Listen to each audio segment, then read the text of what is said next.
From Murphy High School in Murphy, North Carolina, tonight the Bulldogs are hosting the Fannin County Rebels from Fannin County, Georgia. So tonight we have to distinguish. We're in North Carolina, team coming over across the border, maybe about a 30 to 45 minute drive coming through, and with across the way we can see a nice full stadium of people, the band, and tonight the Murphy High School is recognizing its youth sports team. So all of the cheerleaders and the football players from the Pee-wees, termites, mites, and midgets out on the field to welcome on the Murphy Bulldogs. I'm Brandon Stevens here on Team FYN Sports production of Murphy football and Fannin County's Rebels on FYNTV.com. Glad to have you tuned in wherever you happen to be. There are a few folks that we'd like to say hello to as we open up the broadcast. Saying congratulations to Brooks and Tiffany, what's soon to be Brooks and Tiffany Brown. Brooks Brown playing back in 2011, 2012, his varsity years, and getting married down in Wilmington. Along with him, Coach Eric Laney, who coaches defense for the Murphy Bulldogs, down there to see Brooks. And Jake West would ordinarily be with us this evening. Caleb English is joining us for tonight's broadcast to do play analysis. And Sarah Beth and Andrew Drew is with us this evening to do the technical part of our production. But fans tonight, both teams coming into this game 2-1 on the season. And the Murphy Bulldogs coming off a big win this past week against the Smoky Mountain High School Mustangs, looking to get in and get win number 3. Same thing for the Fannin County Rebels. We'll tell you all about tonight's football game in just a few moments. Caleb, welcome into this evening's broadcast and getting back into some swing of watching some high school football. Tell us any thoughts about going into this football game, or at least just having the excitement of being here on a Friday night. Well, I'm happy to be here. It's the first one of these I've got to do this year. It's always fun to come out and hang out with you guys and get to call some football. From what I've read and heard, it's going to be a pretty evenly matched game. Hope to see some big explosive plays on offense and a lot of good stands on defense. Last week it was a 49-27 football game for the Murphy Bulldogs playing the Smoky Mountain High School Mustangs. Why that was important is because the Mustangs really will show a lot of the same play. They were in shotgun spread option type offense that probably we'll see a bit of coming out of the Fannin County Rebels. They're back there with Lawson Sullivan, junior quarterback, who's probably going to be one of the star players for this team. Calls his number quite a bit. He has been racking up. We're averaging somewhere around 120 to 140 yards per game. Next to him, Carson Callahan. Both these guys juniors. As Lawson Sullivan, 6 foot, 172 pounds, a little bit shorter for Carson Callahan, but hey man, he just needs to be able to zigzag and make it look pretty, and he does, because he's right around, give or take, 100 yards per game as far as getting things on the run. The other man who we're going to have to watch, not quite as much passing that we might not see coming out of Lawson Sullivan, going to Braden Taylor, who is the junior 5'10", 155-pound wide receiver. Now, we've got a couple others that he might go to, Tucker Dockery and Elijah Weaver, both juniors. This is a junior-laden football team compared to what we saw last year. Last year was just stacked, very powerful team, and just got really the football game got out ahead of Murphy. And, the Fannin County Rebels probably want to do the same thing tonight. Yeah, probably will. You mentioned Carson Callahan. Based off the stats that I have, it says that he's a leader in the total yards on the team. And you also mentioned Lawson Sullivan. He's right behind him because you said he likes to call his number and take off quite a bit. He's one of their leaders in rushing as well. You could almost drop back and say, hey, these guys look almost like you could almost call it like a wildcat, but not so much, because generally wildcats like direct snap to your running back. But in this case, well, Lawson Sullivan is one of the favored running backs that the Fannin County Rebels will see. But again, Fannin County, we can see a nice little shade of royal blue across the way, and I want to welcome in all of our Fannin County fans watching in this broadcast. Black and gold on this side of the hill here at Murphy High School. We'll take a quick break. We'll talk to with some of our sponsors. By the way, tonight, one of our star sponsors, Circuit World, Cale Curtis, and broadcasting with us and sponsoring our broadcast. Glad to have him as he is our big sponsor, and we'll highlight a couple of things from Circuit World through this football game. Brandon Stevens, along with Caleb English, will be back to give you more about this football game. Get the coin toss, get the Bulldogs and the Rebels out on the field, and get this football game started, which is about 4.5 minutes away from now. So stay with us as tonight, this broadcast of Murphy football and Fannin County Rebels here from production of Team FYN Sports on FYNTV.com.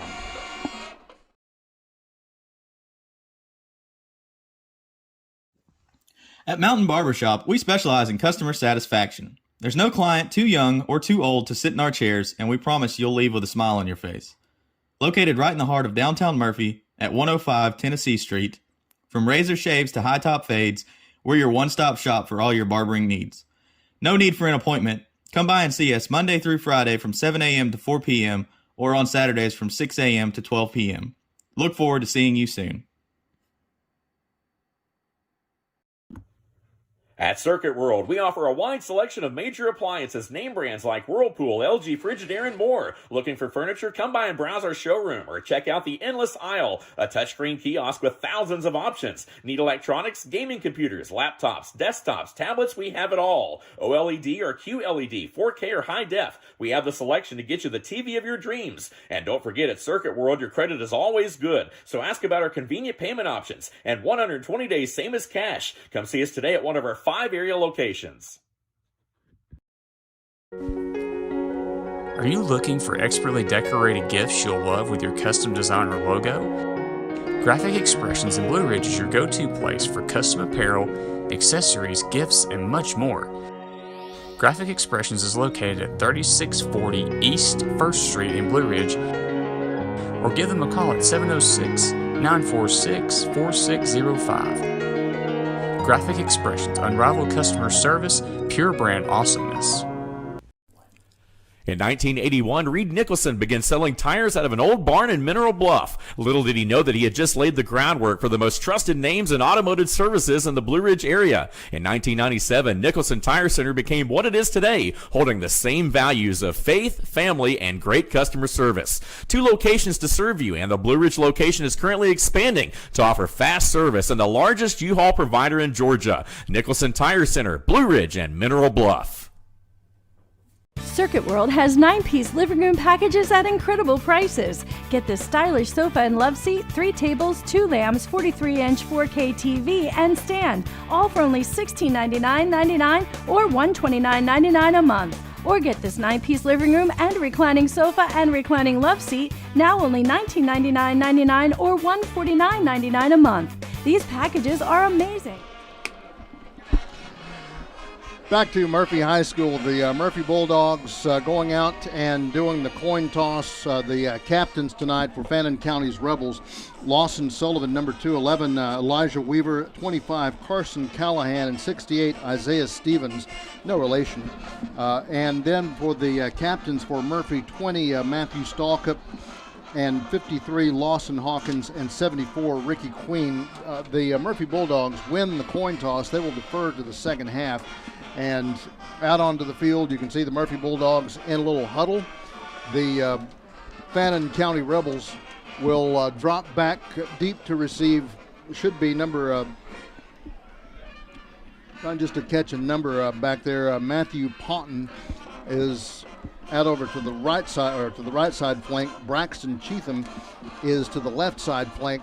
Will Joyner for the Murphy Bulldogs will be set to tee things up from the 40-yard line. Folks, we're just a few seconds away from getting things underway. Caleb, any last quick words? Like you used to tell us, hope it's a good, clean game. Nobody gets hurt. Personally, I hope it's a high-scoring game. Those are my favorite kind. Lots of drama, huh? Lots of drama, Okay. yeah.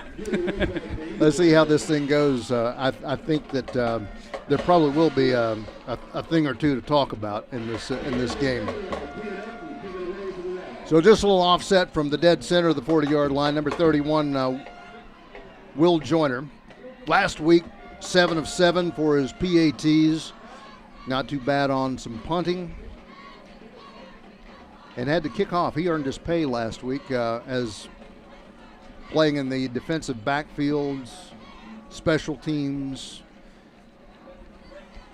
He's sort of their Swiss Army knife. He is. I like his determination. He's got a look of steel sometimes, but Yep. good fella. He gets that from his dad. Big Ben. Oh, Big Ben, yep. Puts into it high end over end, and this one is going to come right back over to about the 8-yard line, dropping back, touchback 20, and return back from Judah Wood for the Fannin County Rebels.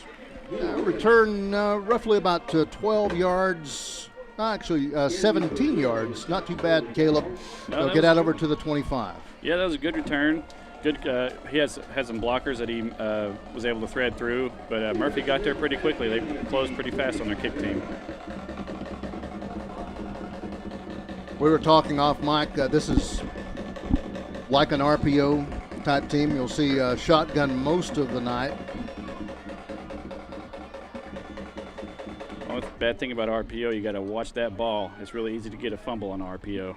Roll out to the right side. This man is going to be Judah Wood, according to the roster. Not typically like the Lawson Sullivan, keeping it and running himself to sweep to the right side, and will pick up almost a first down. He got really close to it. You mentioned off mic this, or during the pre-show rather, that Sullivan likes to call his number, and he sure did just then.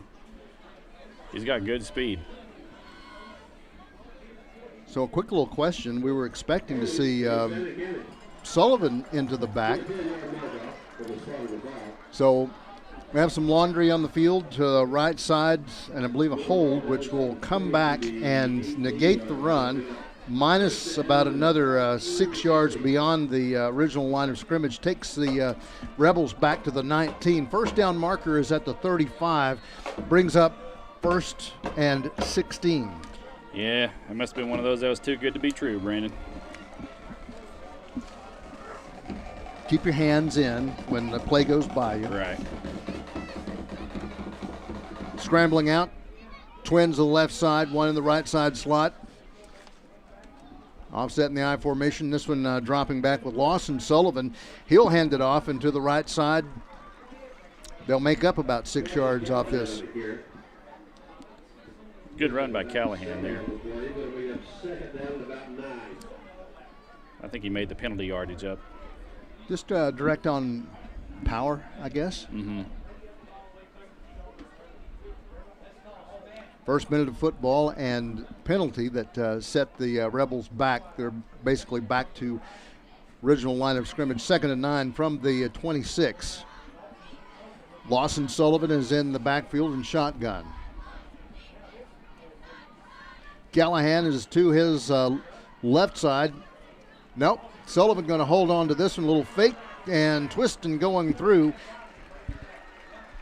Let's see. Looks like we'll see Ryan Payne come through, cut his legs out from under him. But after he picks up about 5 yards off this, 4 yards, he gets to the 30. Yeah, I think Payne and Joyner both were in on that one. That was a good defense by the Bulldogs there to keep it to a 3rd and manageable. 2 minutes have clicked off the clock. We're down to 10 minutes left. 3rd down, 4 yards to go. Rebels have moved the ball actually quite well from having to make up 6 yards off a penalty. Wide to the right is Tucker Dockery. Another one wide over to the left side. Sullivan in shotgun. Sends Callahan in motion, passes, a little hot pass to the left, and will get out over to the 35. Looks like Caleb, he's going to make the first down. Yeah, I believe he did. Little screen pass to the left to Callahan. Good catch. It was a little bit high, but he reeled it in and fought for that first down. Yeah, they're about a yard past the first down marker to 35, or it'll be right on the 35. And they'll advance the chains. That was kind of thrown in the direction of Trenton Russell, which is risky because he's the team's interception leader, number 29. Sullivan in shotgun. Almost jumping. And looks like onto the right side of the line. Camden Brazil will move just a hair off. Brody Orton was right next to him. So a free 5 yards. That was a good hard count. Aaron Rodgers terrorized defenses with that for years. I hated to see him go down with his Achilles. his that Achilles. was awful. That's not an easy injury to recover. Jake's brother Cole sent me the slow-mo video of that. It was really painful to watch. From the 40-yard line, 1st and 5, 9:07 left to go in the first quarter. No score here in Murphy. Rebels have had the ball for the last 3 minutes. Trying to dig their way out of a small hole, but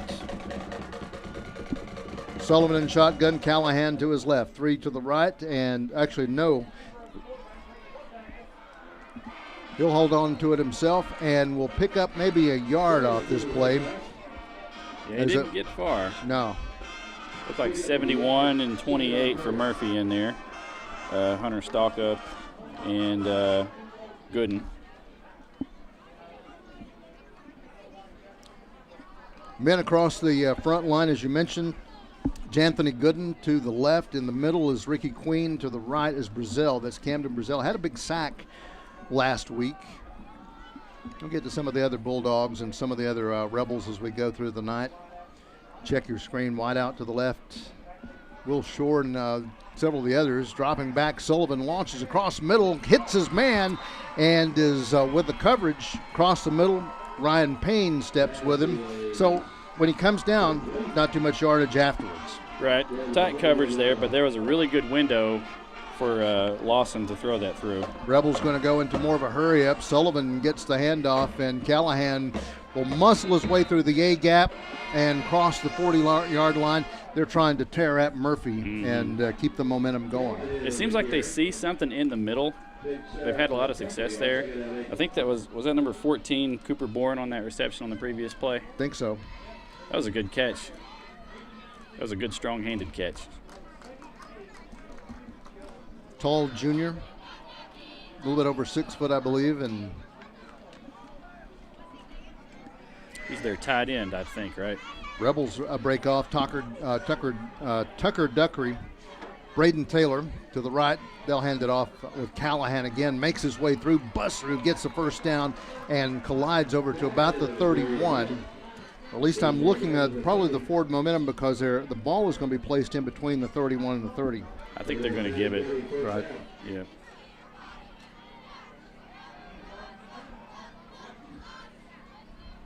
Three or four first downs so far, down to 7:22 left to go in this first quarter. Clock's in motion, no score. Rebels have had the ball for almost the last 5 minutes of this game. This is a good sustained drive by the Rebels. Dockery and Taylor wide to the right side. Left side is Elijah Weaver. 3 in the backfield. Callahan gets the hole, and really nice open hole as he gets through. Should have gotten a few more yards because that was a wide open hole, Caleb. I think he got shoestringed by number 74 for Murphy, Richard Queen. That was probably a touchdown saving tackle there because he had a lot of daylight in front of him. That's funny you say that. Ricky Queen, Joseph Watson in practice will turn around and say, like, "You ready, Richard?" Ricardo. From the I formation, they'll set it up right side of Sullivan. Goes Callahan looking for a pass. He's going to run it himself and has wide open hole. Finds all the creases. And Brody Orton, no, it's him because I can see the flowing hair behind him. And that's another first down. This is about 4 or 5 first downs, and the Rebels moving. Now, haven't seen the big explosive plays. Haven't really needed them yet, though, apart from that catch by Bourne. That was they've just been kind of chewing up the clock and getting, 5 or 6 yards at a time. You mentioned Brody Orton, the team's leader in tackles. I think he's got like 21 on the season. Dockery and Taylor go right. Weaver's to the left. Inside, Bourne. shotgun. They'll hand it back off with Callahan. And steps around Joyner, but he's not going to step around Ryan Payne, who grabs him by the pants, brings him out of bounds. And that's going to be real close to the first down marker, but it'll bring up third down, I think. Ball be placed, but, hey, in the red zone, going to be at the 8-yard line. It was a good move by Callahan there. We used to call that shake and bake. 3 receivers to the right. Bulldogs spread out. Yep, looks like they brought in the nickel. Drive it up with Callahan. He'll get to the 5. Bring up first and goal. You mentioned that they were spread out. I think that's part of Fannin's game plan because they've got all these wide receivers spread out to pull the defenders out, and then they're just plowing right up the middle. Yeah, and our power, specifically sometimes on our defenses, like to stop you on the run. They're burning down the clock. They've burnt down almost 7 minutes, 6 minutes, 40 seconds of play clock. That's the drawback of bringing in that nickel defender because you have to pull a linebacker off, and then the middle is a little bit weakened because of it. First and goal from the 5. Sullivan going to run it himself, gets over to about the 3, crashes maybe into the 2, and down to 5 minutes left to go will be second and goal from around the 2.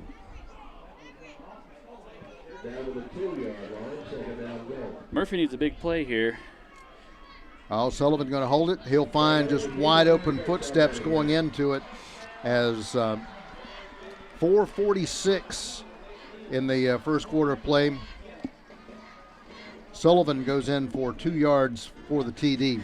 But basically that's after they lined it up.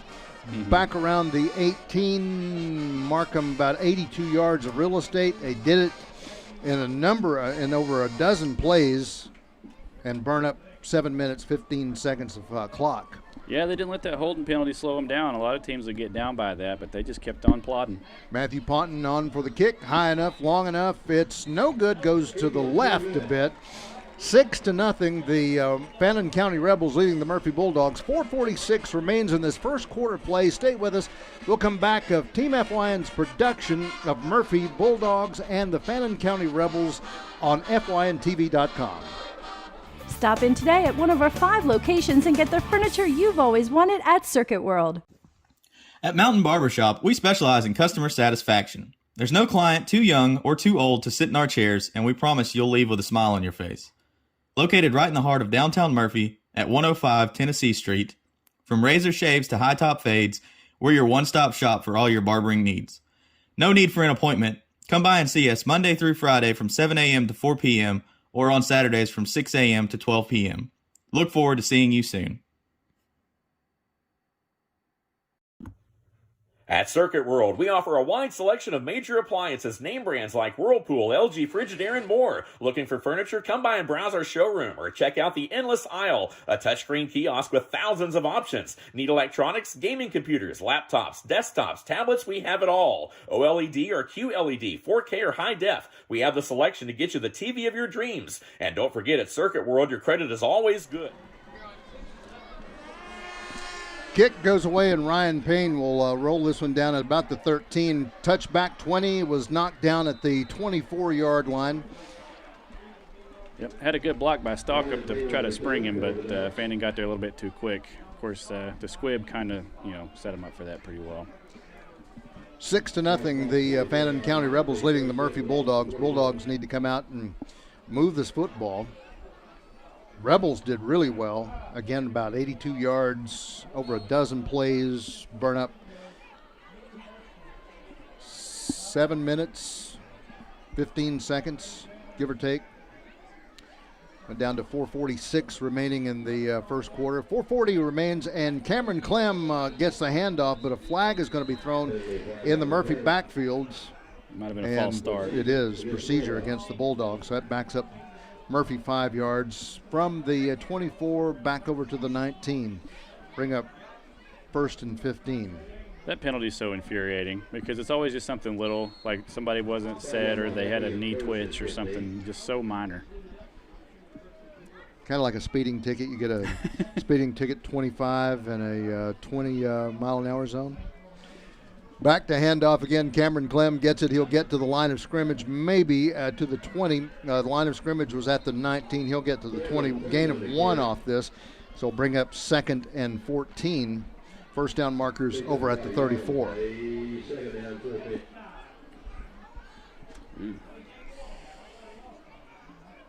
While we have a moment, say a big hello to a man who can't be here, as caught a little bug on us. We hope Joe Thorley, who ordinarily is radio broadcasting, one of the radio voices for the Murphy Bulldogs, be coming up next week. Brady Grant rocks back, rolls it out, looking to the left side. Flag's going to go down after they knock down intended receiver. And was that Trenton Russell? Yeah, I believe it was. Yeah, the defender got there a little bit early, cleaned it up too quick, and yeah, can't be doing that. There's going to be pass interference against the Rebels. They'll move that one roughly out to the 30, 1st and 10 for the Murphy Bulldogs, which is unlike the Rebels in their opening stanzas of the game. They were they were knocked back 16 yards. It was like a 1st and 16. Bulldogs get an advance to go. Ball be placed around the 35-yard line. 1st and 10 for that point. Could have probably made an argument that it might not have been catchable, but it was bang play. It looked like he wiped him out before he got there. Ryan Payne goes wide to the left side. Is that Will Shore in with him? Zach Scogan comes over to the right side in motion, but handoff going to Stalkup. He's going to be grabbed by the jersey, thrown down for loss in the backfield, and big man number 50, Isaac Watkins, I believe, had him by the jersey and said, "Go nowhere." Yeah, he got there really quick, just kind of blew right past the guard. Bring up 2nd and 13, ball at the 32. First down marker is at the 45. Fannin's getting a lot of pressure with just their front four. Zach Scogan inside. Outside is Ryan Payne. Shotgun Brady Grant. Drops back, looks for the pass, launches it across the middle of the lane. Gets his man Ryan Payne to the 43-yard line. Forward momentum. Going to be brought down around the 40. But to make up a few yards, he's going to get at least 8 to 10 yards off this play. Ball's going to be placed at the 42. That was a good play design and setup. It took a few seconds to develop, but Payne was right there when Grant needed him, and it was a good throw. Payne and Scogan come to the right side, and Hunter Stalkup is needing a little word with Coach Watson. 2:43 remains in this first quarter play. The Fannin County Rebels leading the Murphy Bulldogs 6-0. This is Murphy Bulldogs and Fannin County Rebels football, a production of Team FYN Sports on FYNTV.com. So ask about our convenient payment options and 120 days same as cash. Come see us today at one of our 5 area locations. Are you looking for expertly decorated gifts you'll love with your custom design or logo? Graphic Expressions in Blue Ridge is your go-to place for custom apparel, accessories, gifts, and much more. Graphic Expressions is located at 3640 East 1st Street in Blue Ridge, or give them a call at 706-946. 2:43 remains in the first quarter play. Murphy Bulldogs with it 3rd down and 3. Ball from the around the 42-yard line. Everybody stacked to the right side. Brady Grant hands this one off, looking to go up the gut, and through the middle, Hunter Stalkup. They've got his number, Caleb. Mm-hmm. Little player that's slower to get up from the bottom of the pile, but we're back in business. Yeah, it looked like Taylor for Fannin, and I think Luke Holzenbach, number 10. He's their leader in tackles so far this season. Down to 2:20. Murphy Bulldogs going to punt 4th down and 3 from the 42. Will Joyner's back at the 28-yard line. A couple back deep, look like maybe Lawson Sullivan. Punts away, nice one, will get out, give a Murphy roll to the 20-yard line. And is this Sullivan? No, this is not going to be Sullivan, but up on the side, a good return. I believe that was Callahan. Yep. Their total yards leader. And you can see why. Mm-hmm. He's quick and fast. A lot of time burnt down in that first possession, so 2 possessions, 1 each for Murphy Bulldogs and the Fannin County Rebels. Down to 1:59 remaining in the first quarter. Fannin County leading 6-0. 1st and 10, ball is placed at the Rebels' 38-yard line. Sullivan in shotgun with Callahan just off to his left. Motion with Bourne sliding in a bit. Gives some protection as they run this one off just the A and the B gap on the right side. Callahan gets through, picks up just a couple of yards, not as many as what we saw in the previous possession. No, kind of like what you mentioned about Fannin and Hunter Stalkup. Murphy seems kind of keen to Callahan right now. They're still trying to spread that defense out to open the middle up some, and I think Murphy's aware of that now. Ball moves from the 38 to the 39, brings up 2nd and 9. 90 seconds remain in the first quarter of play. I'm Brandon Stevens, Caleb English on the play analysis tonight. 3 receivers to the right and 1 to the left. Callahan and Sullivan in the backfield. Shotgun, drops back, looks for a pass, and he's going to be hurried into the backfield. Bulldogs chasing after him. Interception, Ryan Payne to the left side, it looked like. Did he get it? And it looks like, yes, across the 50-yard line, Murphy Bulldogs are in Rebel territory from the defensive efforts. Just excellent vision from Ryan Payton there. Really good job by the Bulldogs front 4 to flush the quarterback out. If he hadn't had that pressure, he had number 4 on the left pretty well open, but thankfully the pass rush got there and forced the interception. That's exactly what Murphy needed to get the momentum back. They'll place the ball at the middle of the pitch. 50-yard line, 1st and 10. First down marker is at the Rebels' 40-yard line. Twins to the right side. Flag's going to come into the backfield, and there's delay of game. Legal substitution. All right. Wrong signal.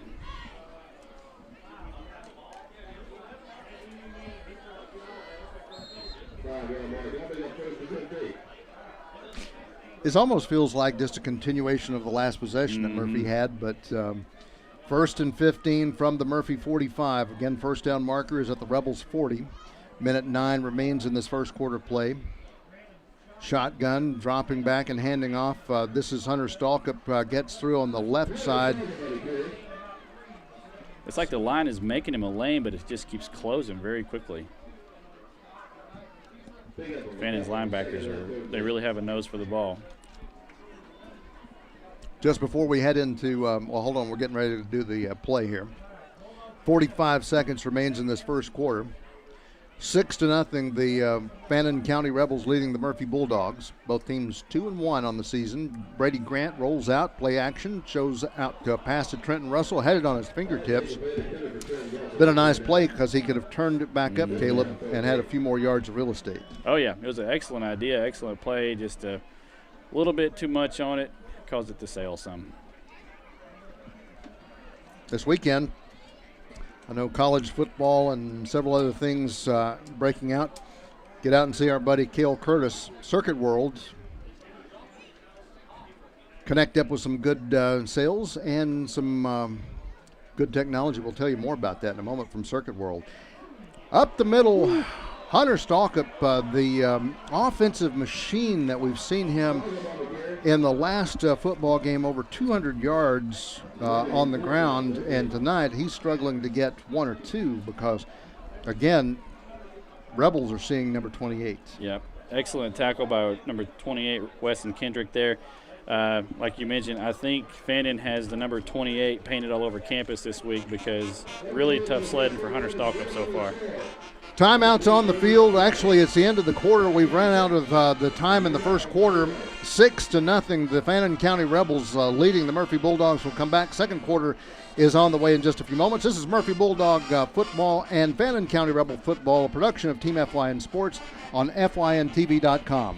4605. Graphic expressions, unrivaled customer service, pure brand awesomeness. In 1981, Reed Nicholson began selling tires out of an old barn in Mineral Bluff. Little did he know that he had just laid the groundwork for the most trusted names in automotive services in the Blue Ridge area. In 1997, Nicholson Tire Center became what it is today, holding the same values of faith, family, and great customer service. 2 locations to serve you, and the Blue Ridge location is currently expanding to offer fast service and the largest U-Haul provider in Georgia. Nicholson Tire Center, Blue Ridge, and Mineral Bluff. Will Joyner going to put this one high, tight spiral as this one rolls back. Callahan looks like he has it from the 13, going to be met up, and wow.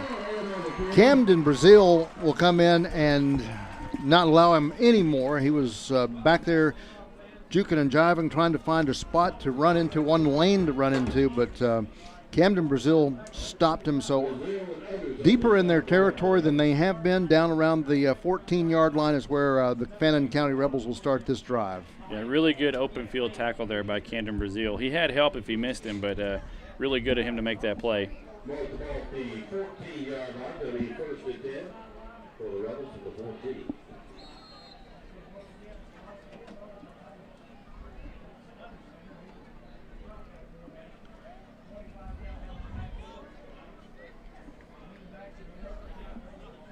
So from shotgun, Callahan will roll this one to the left, and flag comes flying into the backfield, and I think into the back you could maybe see possible holds. I could see this one just off to the left side of the line. Yeah. 11:42 remains. We're just underway in the second quarter of play. 6-0 Fannin County's Rebels leading the Murphy Bulldogs after they had big possession. And when I say big possession, clip against the Murphy Bulldogs. Oh, wow. I haven't seen a clip call in like defense. You know, in forever. That's usually an offensive call. It is. And it's 15 yards. Ooh. I guess if you hit him in the knee or too far below the knee, it's a personal foul. Yeah, exactly. Ball is right around the, we'll call it the 32, although it's not quite to the 32. First down marker is definitely over at the 42. Clock's in motion. 4-man front looks like, or 3-man front looks like the same cast of characters that we have for the Murphy Bulldogs. Trenton Russell, Joyner, a couple others that we'll mention to you across the middle of the line. Screen pass to the left side will hit out to their man, Brayton Taylor. We knew that he was going to be one of the favored receivers. Not a lot of passing that his team put, but they do it successfully. Yeah, that was a really good play by Murphy there because Fannin was trying to spread him out again, but they went with a screen, and it looked like a really good stop by Brody Orton, and I think Russell was in on that one as well.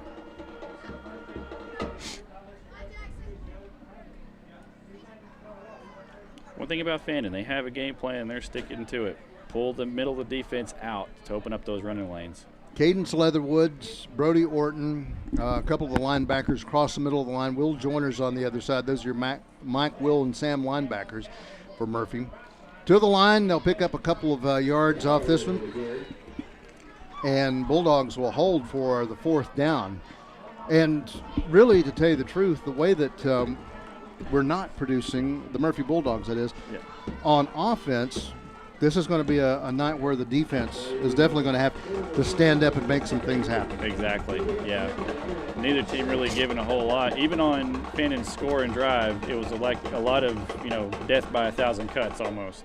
Sorry, that's not a 4th down. It's 3rd down and 6. They flipped the number over a little too early on me. 3rd and 6 from the 37. Sullivan drops back, dump pass, and to number 85, or is that 25? It's 25, Callahan. I was getting ready to say 85. That's not an eligible receiver, but no, he moved, and Rebels now threatening from inside the Murphy Bulldogs territory. That was a really good screenplay there. Again, it kind of went towards the middle, just right where they keep attacking Murphy's defense. Aiden Adams rolls off, and Ricky Queen rolls back in to play at nose guard. Trenton Russell, Hunter Stalkup, Ryan Payne, and Will Shore are your cover 4 men at safety and corners. I think we've covered all the Murphy Bulldogs on defense. Shotgun Sullivan running himself, has some cover from Callahan, gets to the outside, and on his back is going to be Hunter Stalkup. Grabs on and waits till a couple of his friends like Trenton Russell and a few others come in, like Cadence Leatherwood, to bring him down, but he picks up about 6 or 7 yards. Yeah, that was a really quick play by Fannin. I couldn't tell if it was a direct snap to Callahan or Russell pitched it to him. But this is kind of what you're talking about in the off mic about how sometimes they go with wildcat formations. Sullivan's the man. He was the man there. He just decided he kind of faked and looked like he was going to hand off to Callahan, and they played it well, but ran in right in behind Callahan. This one screen pass to the right side, will hit his man Braden Taylor, and Taylor will pick up the first down over to about the Murphy Bulldogs 32. Got a flag on the field. I think Trenton Russell was the initial person to have the hit. Ball made it over to around the 35. Penalty will go against the Rebels. 6-0 with 8:36 left to go in the second quarter of play. Back into Rebel territory at the 48. Flags like that, they're heartbreakers. You get a big play for a first down, then you got to walk it back even further. But we've seen Fannin be able to come back from this. Kind of crazy. The ball is at the 48. The ball marker is still over at the 42. They haven't moved the ball marker. Unless they marked the penalty from where the ball was. But the ball marker should be moving. So now they finally moved the ball marker. Launched this one out, and in and out of his hands. I don't think it was complete to Braden Taylor. That was an excellent hit by Will Shore to break that up. Yeah. Perfectly timed. Didn't get there too early to draw a flag. Your secondary men have been doing quite well on defense with Will Shore and Ryan Payne. Payne had the interception a little while ago. Yeah, they've been really showing out. It's kind of like the interior linemen and the linebackers that seem to be drawing Fannin's attention so far. Gooden will roll in for the Murphy Bulldogs.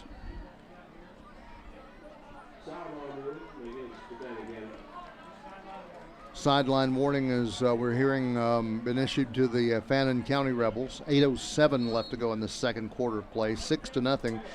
Fannin leads Murphy Bulldogs. Rebels have the ball at the 49-yard line. And they finally spread. 13 seconds on the play clock. Not like they're hurried. And the officials come in and will pause things for just a second.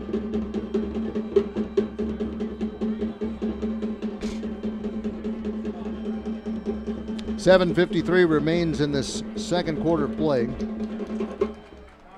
Seemed to be a little disagreement about where the ball should be, so I think they maybe backed it up a yard.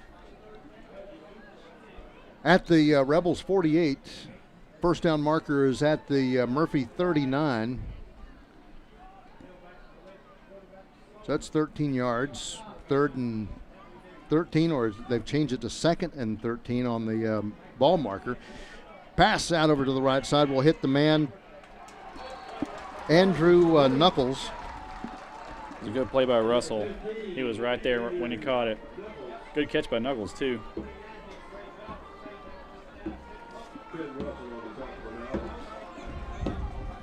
So one thing with our chain crew to the scoreboard to making sure where we are, 4th down. Okay. So because the sideline ball marker said 2nd down, the scoreboard said 3rd down. So it's 4th down and 8. Ball is at the Murphy 47-yard line. First down markers at the 39. Rebels want to talk this one over. Timeout, 7:09 left to go in the second quarter play. Murphy Bulldog football and Fannin County Rebel football, a production of Team FYN Sports on FYNTV.com.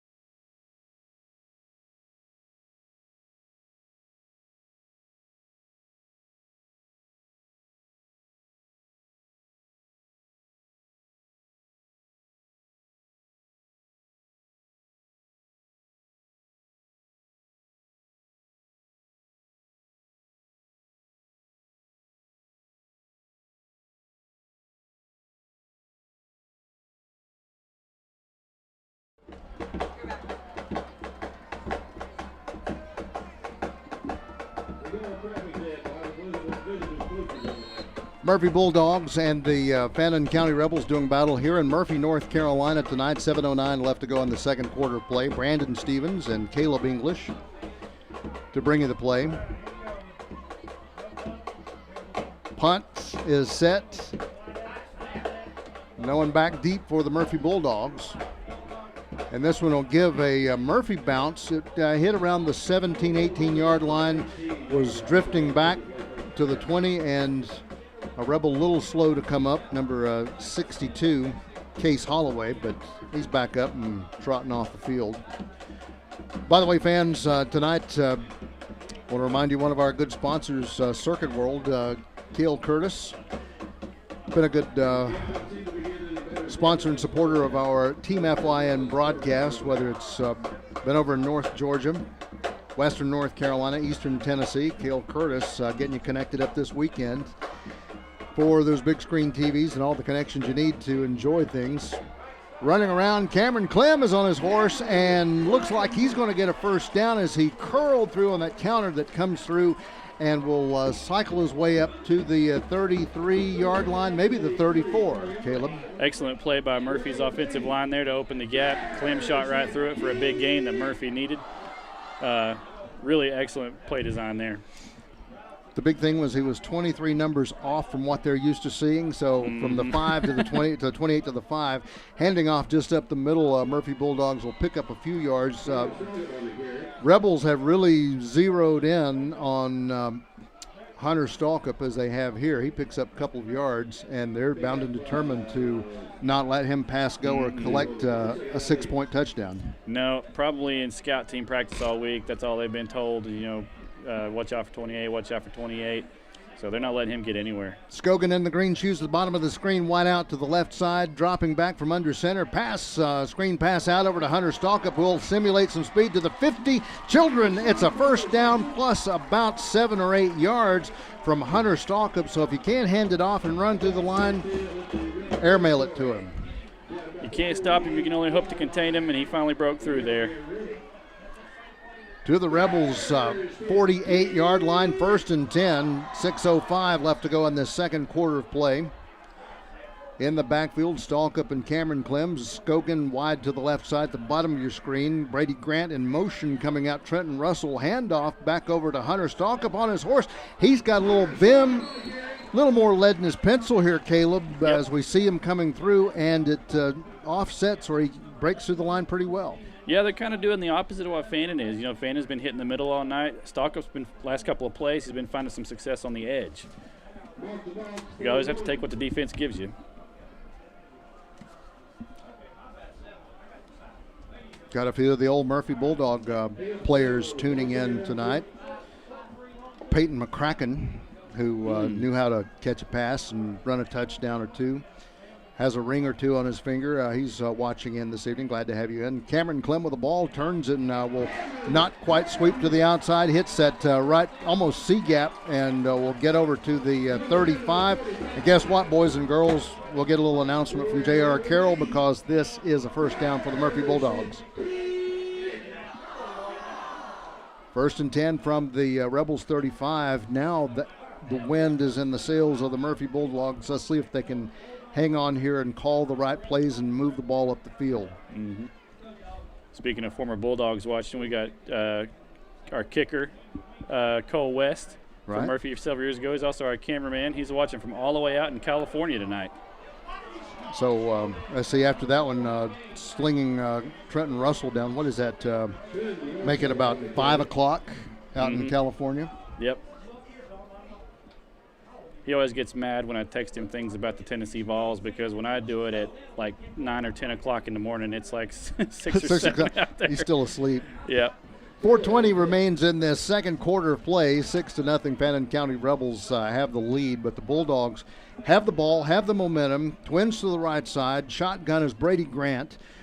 He'll hold off and will cycle this one through on 2nd and 10 from the 35 with Hunter Stalkup. This one might be 2nd and 11 after Stalkup didn't make it to the line of scrimmage. Yeah, number 50 for Fannin and several others. Fannin kind of sent the house on that one. Isaac Watkins has been one of the big guys to the front line making the stops. playing on left tackle, 4-man front for the. We need to recognize these Rebels here in just a few seconds. Mm-hmm. Defense is creeping up again. Motion from Trenton Russell, drop back, stalk up in the backfield, and nope, back to the old ways here. We bring up a 4th down and 11, maybe 4th down and 10. No, it's gonna be 4th and 11 because they plant the ball at the 36. So much good motion for the Bulldogs, been stifled. Yeah, they kind of, like you said, went back to where they were struggling to run up the middle, and Fannin wasn't fooled. Will Joyner comes out. Ryan Payne goes back in. Brady Grant runs on the play, and we're back in business. Scogan and Payne to the right side. Russell is on the left side slot. Murphy's kind of in no man's land here. Dropping back, looking for this pass. Across the middle of the lane. Hits his man, turns it up, 1st and 10. Bulldogs have it. Ryan Payne tonight, an interception. Some good defense, and now he connects up for one of those Circuit World good connections that's been made across the way. Out over to the left side to the 21-yard line, 1st and 10 Bulldogs. Excellent play by Murphy. They needed a big play. They got one. Ryan Payne is, like you said, he's their everyman tonight. When they need a big play, they're going to him. Hurry up and get this one. Stalk up, turns it up past the 20. Inside the red zone, gets past the 10. And children, we're going to have a 1st and goal situation. And the Bulldogs need to turn into little Rumpelstiltskins and spin this hay into gold, because right here at the 9-yard line, we need 6. Yep, you got to protect the ball. You got to be smart. Again, take what the defense gives you, which hasn't been a lot tonight, but they do seem to have something cooking, attacking the edge of this Fannin defense here. Scogan and Payne go wide to the right. Russell's in the left side slot. Shotgun is Brady Grant along with Hunter Stalkup in the backfield. And this one off over to Stalkup, and he hesitates a bit and a little too much across the middle of the line. Big number 23, C.J. Reese, sophomore lineman, comes through and stops him cold. We'll back it up. 2nd and goal from the 11. Yeah, it looked like Murphy went to the well a few too many times there. We'll have to try to pull something else out of their bag of tricks. This ball game's kind of went quick. Ordinarily, halftime would hit us about 8:30, but in about 40 minutes of actual time, we're down to almost halftime. Shotgun, Brady Grant rolls out to the right side. Looks like he's going to have to call his own number, and from the top, he was almost looked like he was tackled from the helmet. Mm-hmm. It was pretty high.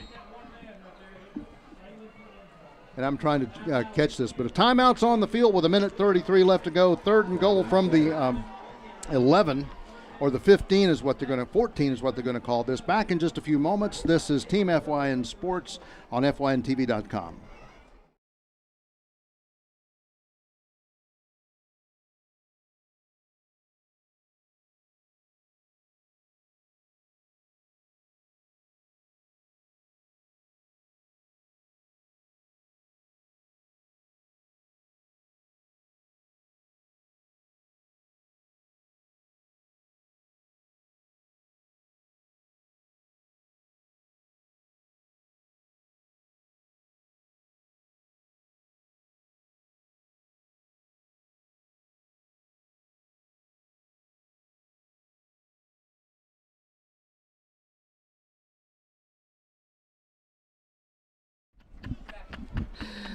Back into this, the Murphy Bulldogs have it 3rd and goal. They've actually, from the 9, been playing it backwards. We've lost 5 yards. From shotgun, Brady Grant. We've got motion coming back in. Flag's going to fly in from the right side, and I believe motion is going to be whistled against the Murphy Bulldogs. Yeah. I think it was the right tackle. Either that right side official is playing knick-knack paddywhack, or it's procedure against the Bulldogs. Hey, by the way, a quick scoring update.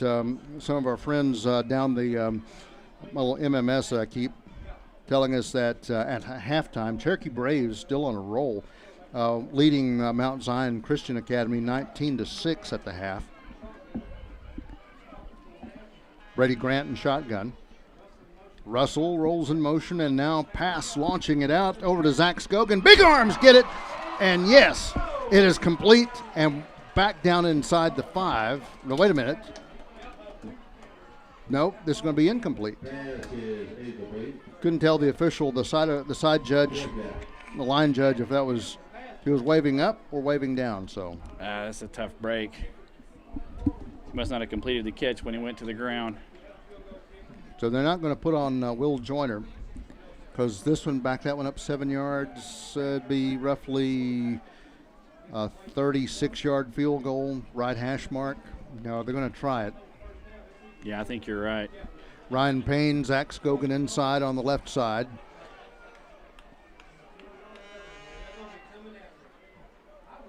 Dropping it out, launching a pass into it. Ryan Payne had his hands on it right away. Coverage just in front of him, Elijah Weaver, really not in too much a position, but it was just off the tip of Ryan Payne's hands. Yeah, he got in front of him just enough to take his concentration off of it. Tough break for Murphy. It's a good effort. It's a good play. But through that possession and through that drive, Bulldogs figuring out, hey, look, Hunter Stalkup has got a target on him, size of that big Bulldog head out at the midfield. Yep. So they decided to launch a pass, little bubble screen, slip screen going out to the left, and that simulated some yardage, or got some yardage. Didn't simulate it. It made the play happen. Yeah, it looked almost like a bootleg play action in a way.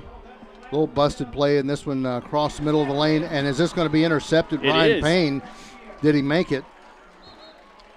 Oh, Children.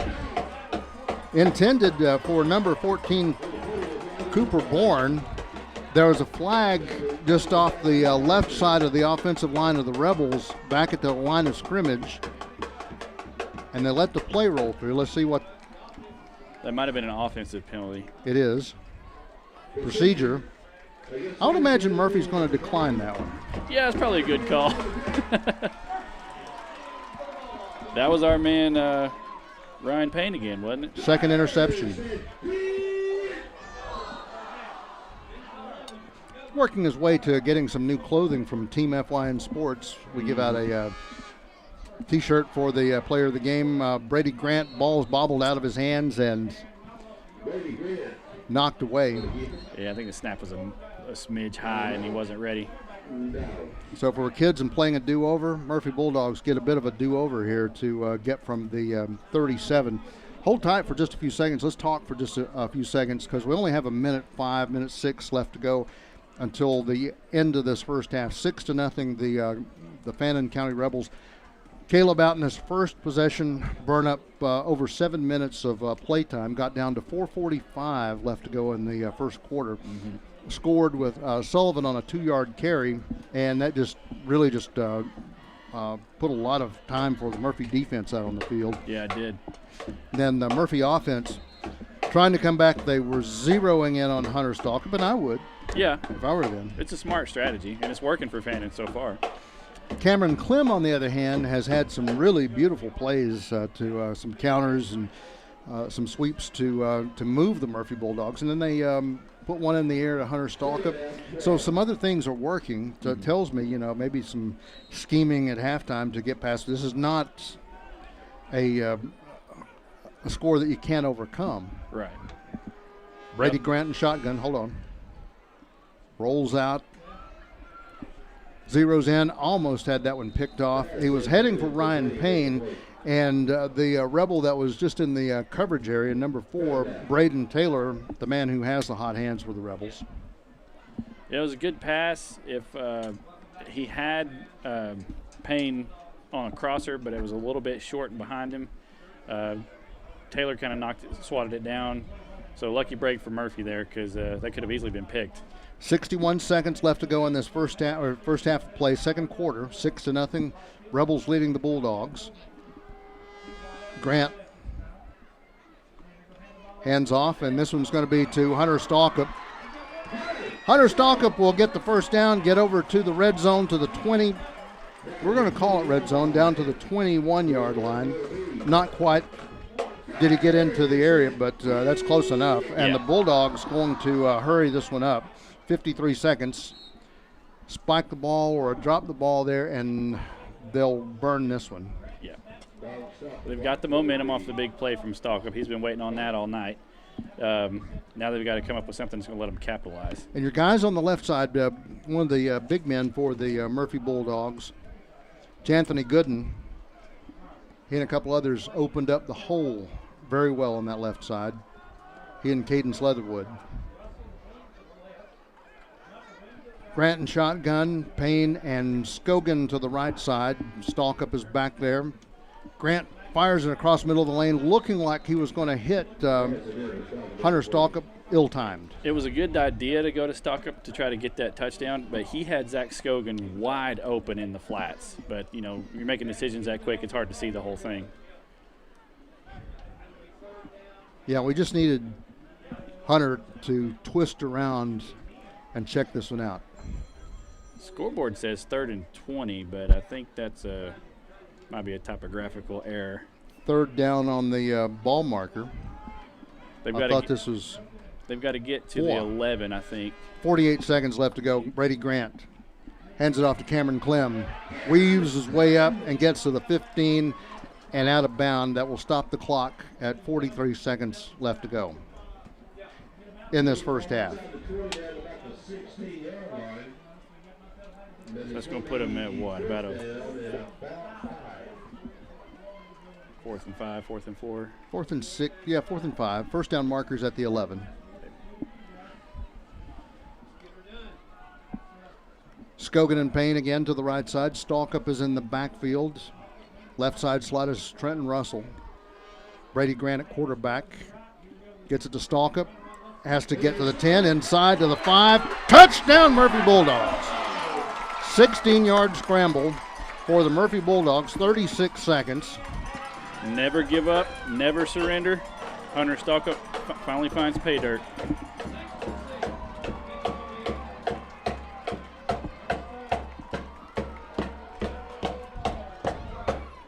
And you know, Brandon, like you said, they kind of took a page out of Fannin's playbook, just kind of, you know, chipped away, made the most out of the clock, and finally got in there. Pressure's on Joyner a bit for this PAT, the point after a touchdown kick. Set, kick, high enough, long enough. It's through the goal posts, and it's good. 7-6, the Murphy Bulldogs take the 1-point lead with 36.8 seconds remaining in the second quarter. Stay with us, we'll take a quick break. This is Murphy Bulldog and Fannin County Rebel Football, a production of Team FYN Sports on FYNTV.com.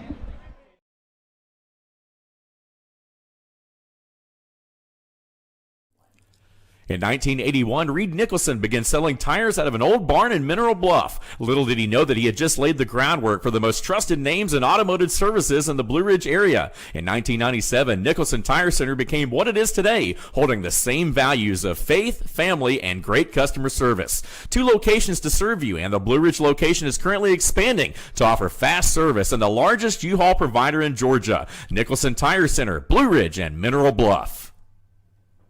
Circuit World has 9-piece living room.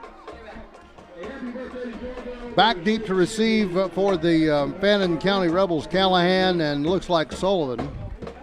Murphy Bulldogs kicking right to left across your TV screen. Will Joyner will tee it up middle of the 40-yard line. Bulldogs break out. By the way, I want to say hello to down in Mississippi in the Sun Belt. He was doing our stats last year, Ray Tweedy Carroll. Studying a little bit more to be a paramedic, EMT.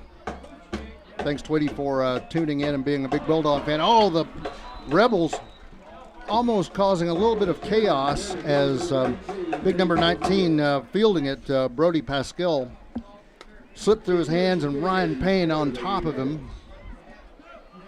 He's on him like white on rice, but Payne would have been in good position if he had picked that up. Oh, man. To the house he would have went, but yeah. Pascal falls on it. 34 seconds, fans, remaining until halftime. By the way, another old Bulldog that's watching in tonight. Hunter Laney says we're doing okay this evening, so thank you for that good grade from Hunter Laney. Old Hunter. Haven't seen him in years. From the shotgun, Sullivan takes a knee, ends the quarter. They don't have to go back and run any play. 20 seconds will roll off the clock. Caleb, while we have just a few seconds, coming out, all the momentum offensively has been the Fannin County Rebels. They ran the ball well between Sullivan and Callahan. A few passes to Braden Taylor, keeping the Bulldogs honest on their pass coverage, and they just marched it up 82 yards, ate off 7 minutes of play clock, and got into the end zone with a little 2-yard run by Sullivan. After that, we thought, wow, this is going to be a defensive game, and it kind of has been in a sense, because a couple of INTs from Ryan Payne has kept the Bulldogs back in the game and kept them barking, so to speak. A few other folks trying to watch, but we've not had the luck of handing the ball off to Hunter Stalker. Not until just with about less than a minute left to play in the second quarter. Like you said, after that first possession, Murphy's defense was able to settle down, get the 2 huge turnovers from Ryan Payne, setting them up nicely in field position, and then eventually Hunter Stalkup was able to find lanes and find his way to the end zone. Not much to tell you about as far as this first half of play goes. As far as the big, sexy scoring, 13 points scored in this game, and well, just the gut feeling. I mean, we knew there was going to be a bit of drama from last year because it was out of hand. Fannin County just blowing Murphy away, and of course that coming after we had Ty Laney that was down with a broken leg from South Pittsburgh and trying to get our place on the field. Then we had an injury with Will Johnson. Took a little bit more wind out of our sails, and the Rebels just really at a point called off the dogs, so to speak, and Murphy was able to score a few more points in that game. But a big 50-30. I can't remember the exact score, but in that it was just not the most proudest night of Murphy football last year. Murphy wanting to avenge that loss from last year, and Fannin wanting to keep it rolling. Yeah, last year, unfortunately, pardon the pun, was a bit of Murphy's law. Everything that could go wrong did go wrong. But tonight, they've got a renewed energy. They've got a game plan. They're learning from what Fannin is doing when Fannin's taking advantage. Fannin was attacking the middle. Murphy's kind of buckled down, and they've managed to, on offense, like you had said, not a lot of room for Hunter Stalkup at the beginning. Then they started attacking the edge, getting some big gains, setting him up. So I think we've not had a whole lot of penalties in this game. We have had, Murphy's winning the turnover battle, and I think they've been silly penalties. Yeah, they have, ones that you could avoid. Just a gut feeling, I think that this game is going to come down to whoever wins the turnover battle. So from the machines that calculate the score, they were saying this could be lopsided to Fannin County. Mm-hmm. Murphy's really on the defensive side of things, keeping things honest, but really the momentum as far as the offense, Fannin has that going. So we'll see what the scheming plays are. We'll take a break. We'll let some of our sponsors get a word in here and come back to the beginning of the second half of play. But here to go into it, the last 36 seconds of play, Hunter Stalkup goes in from 16 yards out. Will Joyner parks the PAT. Murphy has a 1-point lead over Fannin County's Rebels 7-6. An exciting game here, folks. Don't go away. We'll have some other scores. Let me do just a real quick check before we go out. As tonight, Smoky Mountain playing the Pisgah Bears. It's 10-0 Pisgah. And I believe that one's broadcast as well this evening. But last check we had at halftime, Cherokee was leading Mount Zion 19-6. 7-6, Murphy Bulldogs leading the Fannin County Rebels here at halftime. Stay with us. Brandon Stevens, Caleb English will be back in just a little while. This is Murphy Football and Fannin County Rebel Football, a production of Team FYN Sports on FYNTV.com.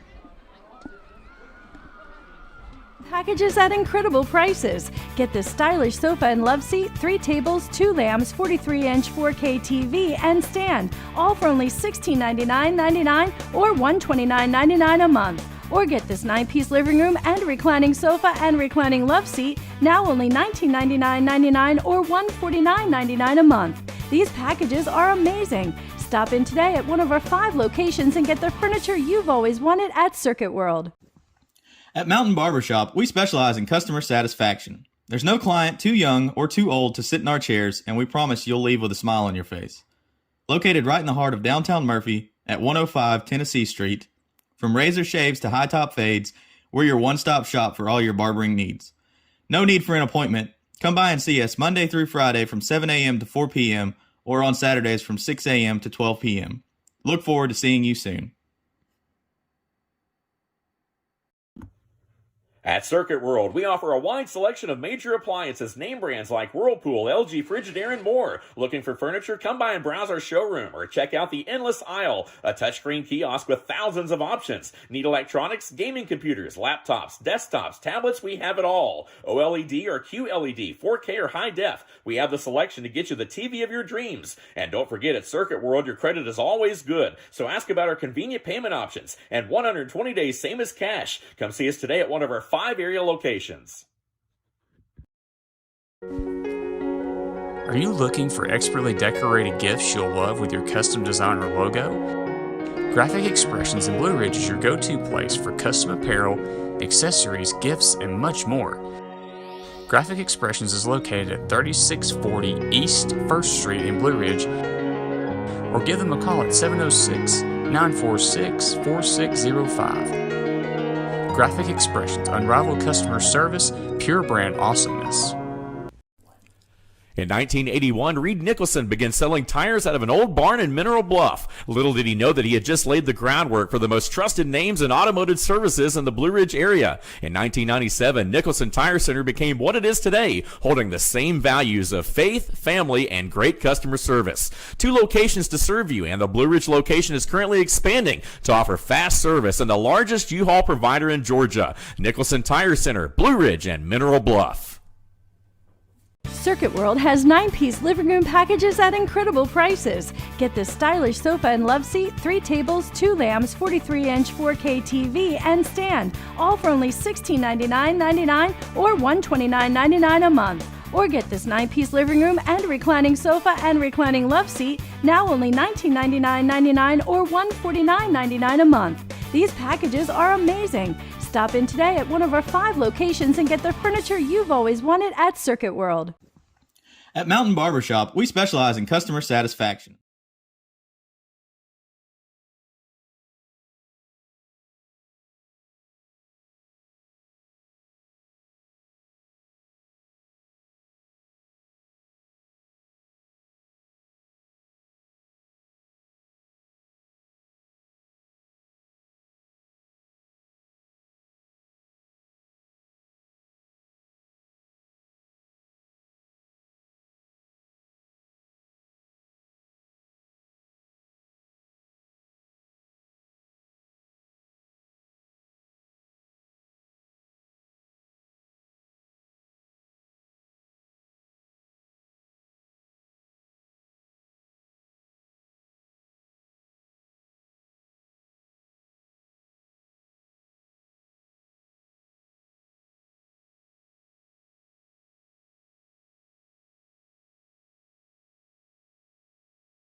Welcome back into Murphy High School, Murphy, North Carolina. Our fans watching in from over in Fannin County, Georgia this evening.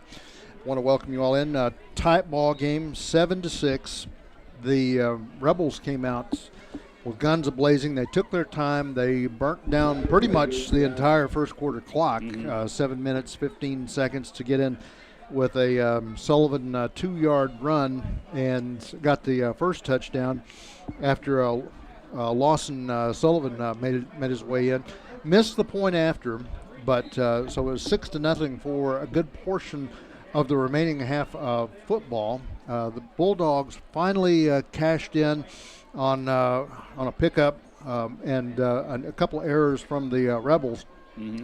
Marched it back down, and eventually nice little dump pass that they sent over to Stalkup.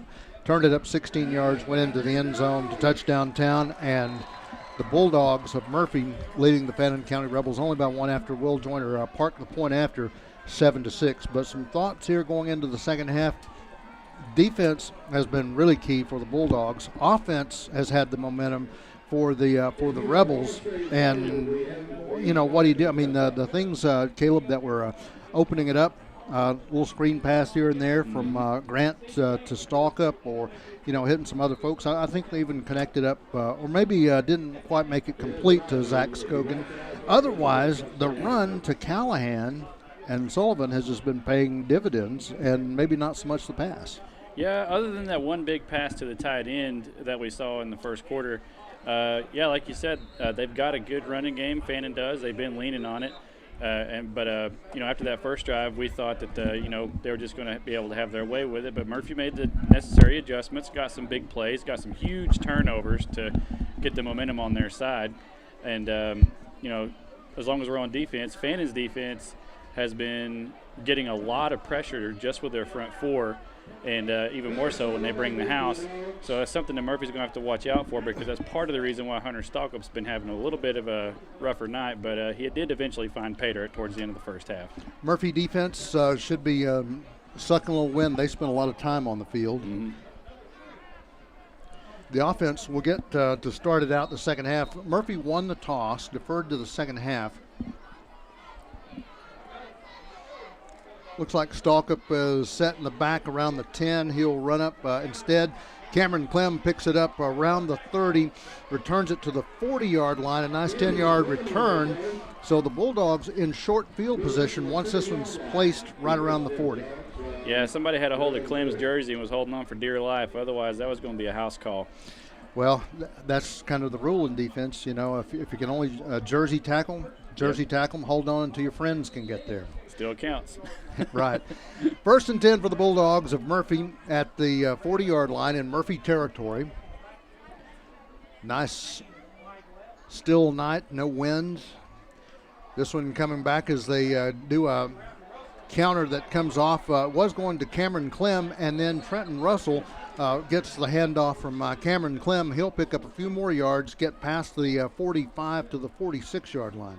That was a good play. Had a little bit of a reverse design to it. We do have a flag on the field, though. Uh-oh. So it looks like this might holding. Yeah. That one might have taken a little bit too long to develop, Brendan. 10 yards back from the spot of the foul, and so that goes to the 30-yard line, and will bring up a 2nd and 20. First down markers at midfield.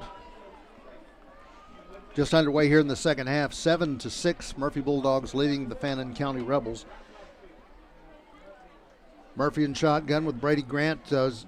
Scogan is going to move left to right, down to the bottom of your screen, turns around, wide open field, turns it up from the 35 to the 40, feet still churning, picks up that 10 yards that the Bulldogs lost. So it will bring up a 3rd and 10, give or take. That was a really good catch by Scogan to readjust on that ball that was a little bit behind him. Reel it in, got that yardage back. Now they're set up really nicely for a 2nd and 10. Yeah, nice. Ball was actually a little bit behind him, so he twisted, pulled it in. And, of course, he was clean and green in that flat. 11 minutes, 11 seconds left to go in the third quarter, just underway here in the second half.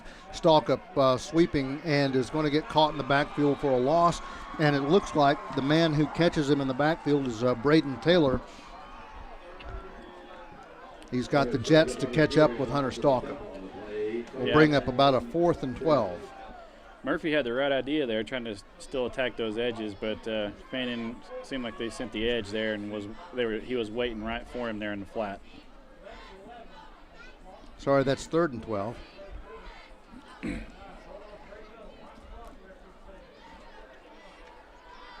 Ryan Payne at the bottom of your screen, and inside is Zach Scogan. Russell's in the right side slot. Stalkup moves over. He'll get the handoff and trying to work his way up and find some daylight somewhere. This will bring up 4th down as he gets to the 40-yard line and brings up 4th and 10. I thought for sure that was going to be a pass play because the safety in the corner were playing awfully deep there. And I think Hunter Stalkup trying to get his body positioned right somewhere. He had some open holes and crevices to run through. Instead, we're going to see punt situation, 4th and 10 from the 40. Will Joyner has to dig for this one, but gets a nice punt. Gives a Murphy roll from the 30 to the 25. And over top of it, Murphy Bulldogs Will Shore. It was a good end-over-end line drive punt. Try to back him up a little further. 10-16 remains in the third quarter of play. We have people on both coastlines watching this football game tonight. Cole West out in California, and Brooks Brown wedding party down in Wilmington this evening, saying hello to you guys. And a couple others in Mississippi and across western North Carolina and into the backfield. Will Joyner has a nice stop for loss, and I've liked watching him in the couple of opening football games. Joyner, who we've mostly seen in special teams, has come in and been nice attacking personnel for the Murphy Bulldogs. Yeah, he's got excellent speed off the edge, and he was able to get through the line there and get the sack. Spread out Orton and Cadence Leatherwood in the middle. We've got Joyner watching out for the wide receivers. Sullivan across the middle of the lane. Ball hits his man, Cooper Bourne, and just off the tips of his hands, it goes incomplete. It was 100% the right idea because he was uncovered except for anybody by the free safety. He just he wishes he had that one back. Well, we're a little shallow. We had 3 wide receivers, Bourne inside, and I believe outside Knuckles, and only 10 men covering. Sullivan scrambling, hurried in the backfield and hits his man, and across the middle of the lane gets to the 30-yard line. Will bring up a 4th down, and still a little bit of real estate for the Rebels to get to the first down marker, which is at the 35. Really good pressure by Camden Brazil. It was complete, but the Murphy defense closed on it very quickly to minimize that. Yeah, Brazil, even after a pass was going, he was still hurrying the quarterback. Down to 9 minutes left to go in the third. 7-6, Murphy leading by 1 at that last touchdown with about 36.8 seconds remaining in the second quarter. Punt. And coming back, this one's going to go away from Hunter Stalkup. He was at the 40, hustles back, goes out at the Murphy 41. Not too bad, not too shabby. We'll call that short field position with 59 yards in front of the Murphy Bulldogs. Yeah, if you're Murphy, you're thrilled. That's an excellent field position. You're right there really close to midfield. The ball kind of had an odd trajectory to it, but, went definitely in Murphy's favor. If they were trying to plan that, I mean, obviously I wouldn't kick it right to Hunter Stalkup. No. Cameron Clem just on a little power run to the right side. Not much doing.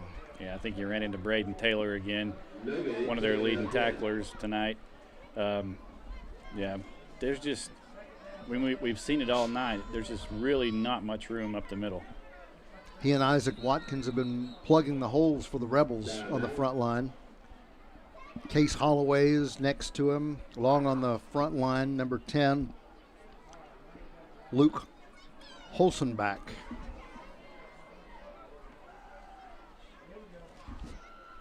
Bulldogs roll out for a pass, looking out to the flat and intending this one out to Kenyon Nichols, just a bit out in front of him. It was a really good idea. Fannin had 8 in the box, trying to stack up against the run against Hunter Stalkup, and so Murphy tried to capitalize on that. Excuse me, just a little bit outside.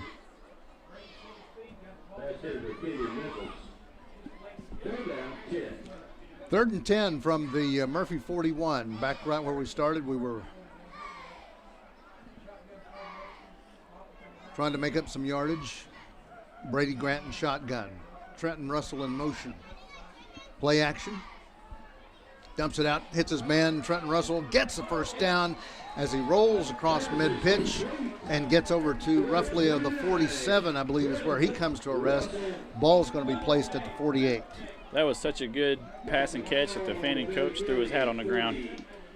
Really good use to take what the defense gave him. The underneath route was completely open. Really good play by Grant and Russell there.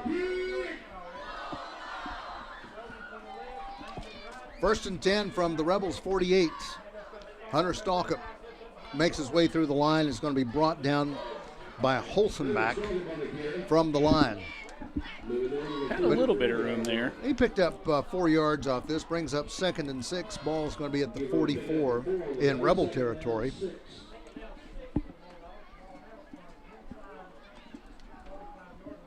Still pretty tough sledding though tonight.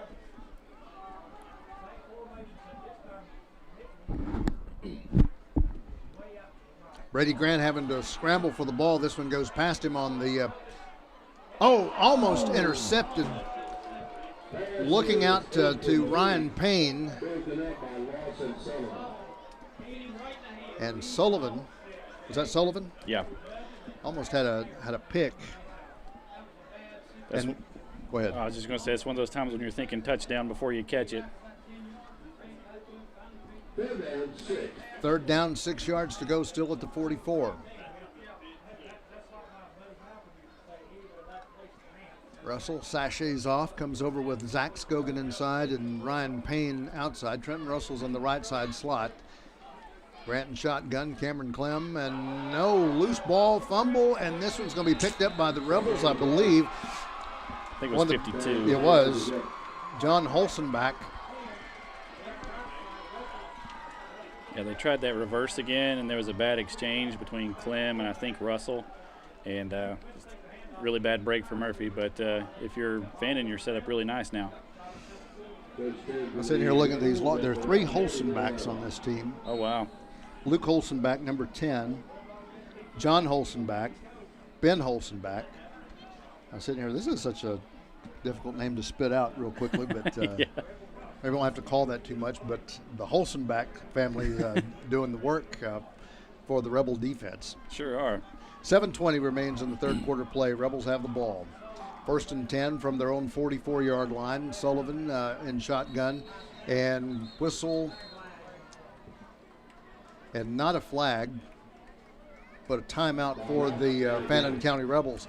7:16 remains in this third quarter of play. Murphy Bulldogs 7 and the Fannin County Rebels 6. This is Murphy Bulldog and Fannin County Rebel football production of Team FYN Sports on FYNTV.com.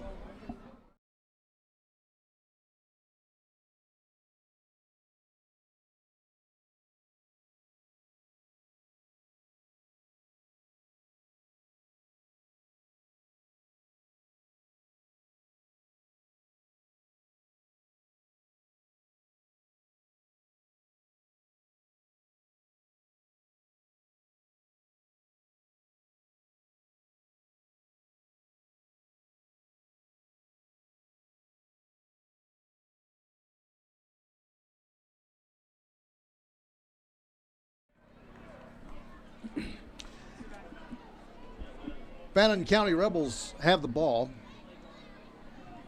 right before they could get a penalty. 1st and 10 from the 44. Lawson Sullivan hands this one off to Callahan. Will Joyner has him by the shoestrings, and flag comes flying in from the Murphy defensive side. They might get a hold on Murphy.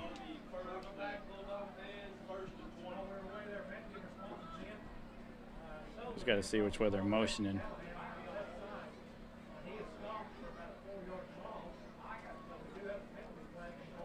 Is there defensive holding in high school? I can't remember.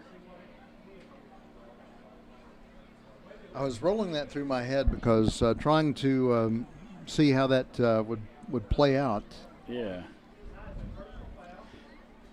Another chop. Another. You call that chop block, crab block? What? Clip or a chop? Yeah. That's second what I time. called it. Second time we've seen that this evening. Advances the Rebels into Murphy territory. Place the ball at the 41, 1st and 10. They must be saying that Murphy's is diving at the lineman's knees, perhaps. Elijah Weaver, Cooper Bourne, wide out over to the right side, Tucker Dockery, just getting a few names mentioned into this football game. Sullivan and Callahan, we've mentioned them a couple of times tonight. Sullivan going to keep it, has some wide open hole, gets past the first down marker to the 30-yard line, and inside the 30 after he calls his own number. Wise call. Yep. He had the lane. He saw it. It's been a while since he'd done that, and he kind of caught Murphy sleeping there. Again, he'll go after that, but Murphy Bulldogs, Brazil will get into the backfield along with a couple other Murphy Bulldogs. I think that was late, 51.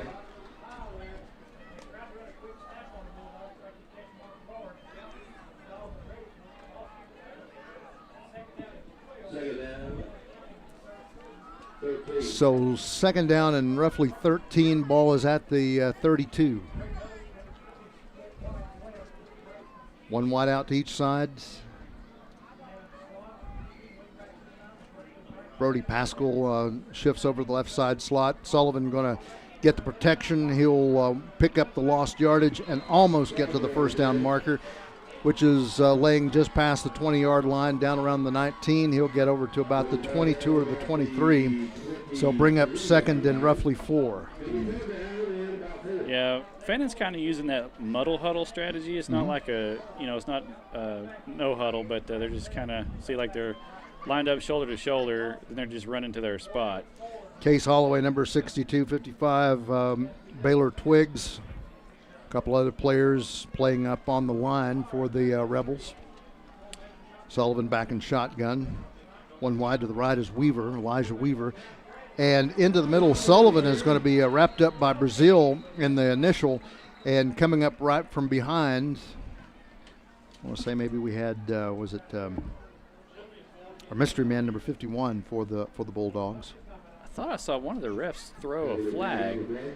He's picking it up, and there's going to be a hold against the Rebels. Interesting.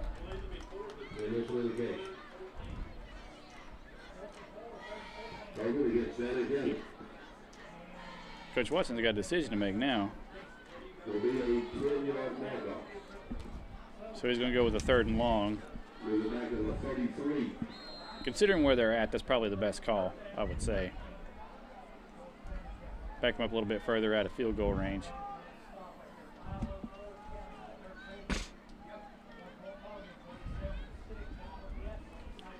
Down to 5 minutes left to go in this third quarter. 7-6, Murphy with a 1-point lead. Sullivan from shotgun rolls play action, going to launch a long bomb. Hits his man. No. I think it was Russell. It's going to be up. Yeah. Leatherwood at his side.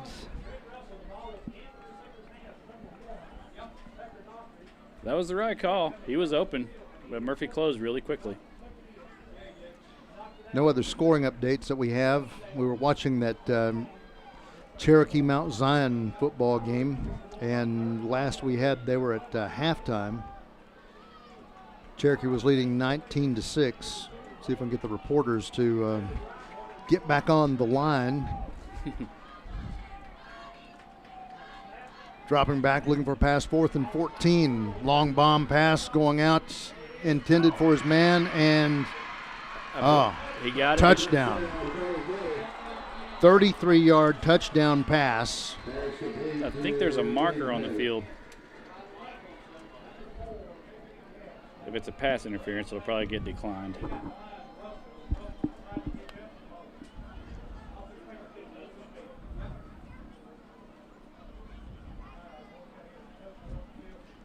Am I correct here? 14, Cooper Bourne into the end zone. It was either him or number 4, Braden Taylor. Taylor, maybe. 4:39 remains in this third quarter. 12-7, a 5-point lead for the Murphy Bulldogs, and Rebels going to want to try to run a 2-point conversion instead of setting up for the point after kick. Twin receivers to each flank, and Callahan and Sullivan in the backfield. And let's see. Well, the officials stopped the play for just a second, and now they bring the players back onto the field, and the time is running, which shouldn't be. Yeah, I think that was why they blew the whistle. Going back to that pass, that was a really, really nice pass to Taylor there. Kind of threw him open in the end zone. Flag now comes flying. Procedure against the Rebels. And the time still hasn't stopped. I wonder if there's a malfunction with the scoreboard clock. Oh, no. It started rolling around 4:25 and is almost a minute clicking off the clock. Yeah, that should have stopped a long time ago. I mean, we're not in rolling clock situation by any means. No. This is a 2-point conversion. So Sullivan hurried in the backfield, trying to launch a pass somewhere, hits his man into the end zone. I think that was Bourne, the tight end. Elijah Weaver. Or was it Weaver?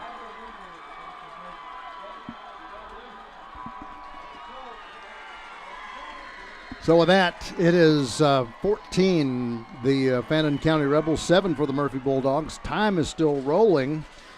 Down to 3 minutes, 7 seconds. Don't know what the clock situation is going to be, but we'll take a break. We'll come back in just a few moments as the Rebels have the lead in this production of Team FYN Sports on FYNTV.com.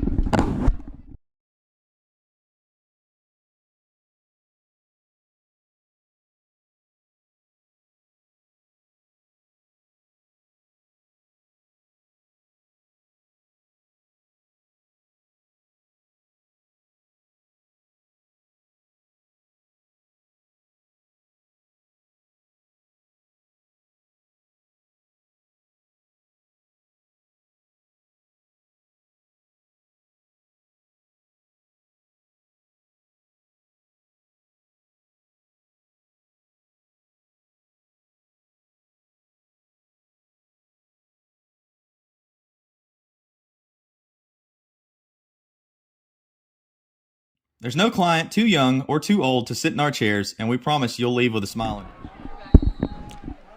Murphy Bulldogs have Hunter Stalkup back deep at the 25. Penalty marker comes off and marks back the ball at the 25.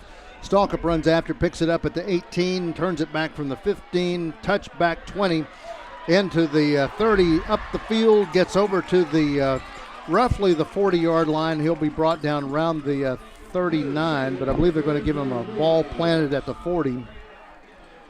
Time is adjusted because we had more than a minute and a half, or about a minute and a half, roll off the clock. Time on the clock now, 4 minutes, 39 seconds remaining in this third quarter. It was really a good job by Stalkup to reverse his field and pick that up for a huge gain. Murphy's got to capitalize here, though, if they want to stay in this one. Under center, Cameron Clem gets the handoff, counters and wraps his way around, gets a first down to the midfield, out over to the 50. First down marker, Caleb, was at the 49. Yep, that was number 50, I believe, for Fannin. The name escapes me right here. Isaac Watkins. He's been all over the place tonight for Fannin. The big guys up front in the trenches for the Rebels, picking it up and stopping a few holes. Pass coming from Brady Grant, launching it out to Hunter Stalkup. Gets to the 40-yard line in Fannin territory. He might be a little bit shallow getting to the first down marker. Now it looks like they're going to plant it over at the Fannin 39. So 1st and 10 for the Bulldogs from that point. They'll move the chains with 4:11 left to go. So here's the 4-1-1. 14 Fannin County Rebels after a 33-yard pass play that goes in from Sullivan. And they do a 2-point conversion up the middle, pickup of about 4 yards off this play. And Stalkup with the carry. 2nd and 6 from the 35. First down marker at the 29. I think Stalkup's going to come and catch a breather after making that spectacular catch on that huge gain a couple of plays ago. Murphy's still trying to work the middle of the field, but Fannin's defense is just closing so quickly. 3:30 remains. Brady Grant and shotgun. Scogan and Payne to the right, but handoff to Cameron Clem up the gut. And flag comes flying in from the backfield of Murphy. He made it to the 32. Flag is marked at the 34, so mark up holding. Take it back over to the 44. So with a first down marker at the 29, ball is at the 44. 2nd and 15 for the Bulldogs in Fannin territory. 3:15 remains in this third quarter. Brady Grant looks for the pass, launching it out. Long one almost picked off by the Fannin County Rebels, intended down to Kenyon Nichols. He had too much traffic around him. He did. He was double covered. And again, I don't know if they're, trying to lighten Scogan's workload since he just got over being sick. But he had beaten his man and was wide open. But I think by the time that he had gotten open, Grant had already thrown it. Holson back and Conrad Head, the two that had him cornered. 3:06 left to go in the third quarter. 14-7. Fannin County's Rebels leading by 7. They pick up that extra point on the 2-point conversion. In motion, Trenton Russell. Brady Grant in traffic. Fires across the middle of the lane. Gets Ryan Payne, and Payne will get the first down as he crosses the 30-yard line. 27-28. We'll see where they place the ball. He took a big hit at the end of that play. I hope he's all right. But just spectacular catch. He's trying to make his case for player of the game tonight. Scogan will go out wide to the right side. Cameron Clem and Hunter Stalkup in the backfield. Under center, Brady Grant. Clem gets the handoff. Stutter step, but gets past 20, 10, 5, inside the 5. Children, he is moving. And like to see more Cameron Clem if we're going to see plays like that. And again, like we were talking about at the halftime break, got it. Murphy has found success hitting that left edge all night long. 1st and goal for the Bulldogs at the 4-yard line. Scogan will go wide over to the right side.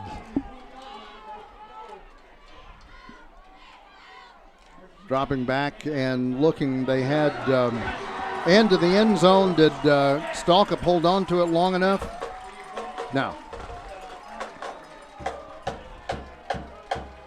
Or yes? Yeah, I think they gave it to him. I didn't quite see the right guard look coming up from the officials, but No. Will Joyner's on for the point after. So after a 4-yard run from Hunter Stalkup, he gets into the end zone. Joyner, who was running in the backfield, kick high enough, long enough, it's good. Tie ball game. 2:21 remains in this third quarter of play. 2:21 remains, and we'll be back in just a few moments. Murphy Bulldog football and Fannin County Rebel football, a production of Team FYN Sports on FYNTV.com. Located right in the heart of downtown Murphy at 105 Tennessee Street. From razor shaves to high top fades, we're your one-stop shop for all your barbering needs. No need for an appointment. Come by and see us Monday through Friday from 7 a.m. to 4 p.m. or on Saturdays from 6 a.m. to 12 p.m. Look forward to seeing you soon. At Circuit World, we offer a wide selection of major appliances, name brands like Whirlpool, LG, Frigidaire, and more. Looking for furniture? Come by and browse our showroom or check out the Endless Aisle, a touchscreen kiosk with thousands of options. Need electronics, gaming computers, laptops, desktops, tablets? We have it all. OLED or QLED, 4K or high def. We have the selection to get you the TV of your dreams. Murphy Bulldogs bunched in a bit of a huddle as we come out and get ready to see Will Joyner tee this one up. Sullivan and Callahan back around the 8-yard line. 2:21 remains in this third quarter of play, and boys and girls, Rebel fans and Bulldog fans from North Carolina to Georgia and points beyond on the edge of their seats. 14-14, we're tied up. Rebels balanced some things out after that 33-yard pass play that Sullivan made a few moments ago. And then a two-point conversion that he launched into the end zone. He was hurried and too much traffic. A little shallow kick. This one going to stay. And flags go flying, but that's because it goes out of bounds. Hunter Stalkup was trying to get on top of it, along with Trenton Russell. It was a good effort to try to save that one. Only 1 second clicks off the clock. 2:20 remains in this third quarter of play. Rebels will have the ball at the 35.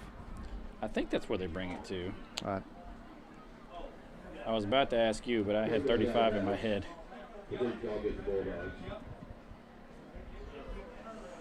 Well, that's less than ideal, but, you know, it happens sometimes. But the Rebels in that last possession showing a bit better passing. Mm-hmm. So they plant the ball at the 36, which is odd, but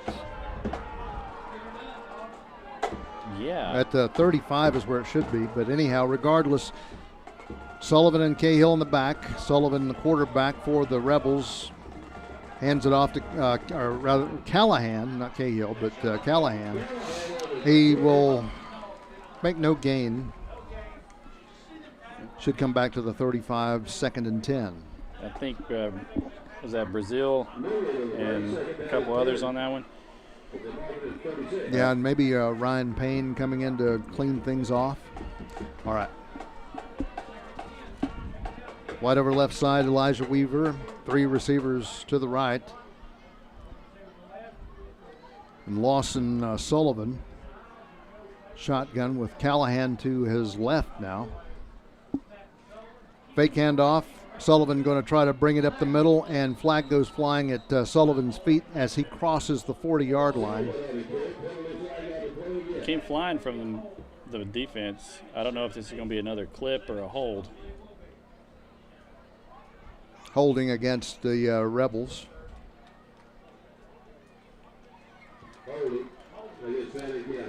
1:33 remains in the third quarter of play. 14-14. The Rebels will be backed up to the 29. First down marker is at the 45. Still in Rebel territory. This is probably the most congested, non-productive possession we've seen of the Rebels tonight. Mm-hmm. Wide out left, Elijah Weaver. Braden Taylor is over to the right side, and Sullivan looks for a pass somewhere. Going to be hurried in the backfield, has to scramble a bit. Finally launches one. Ryan Payne's in it. 3rd interception tonight for the Murphy Bulldogs. And a star is born here at Murphy High School out of Ryan Payne, and flag goes flying behind the Murphy Bulldogs. Are they going to get them for an unsportsmanlike on the interception? I don't know. Unless something was said, I mean, but. Because he didn't interfere with the receiver at all. And this came after the play was completed. Yeah. I don't think he interfered with the receiver. I mean, it was a jump ball. Let's see what Whitehat has to say.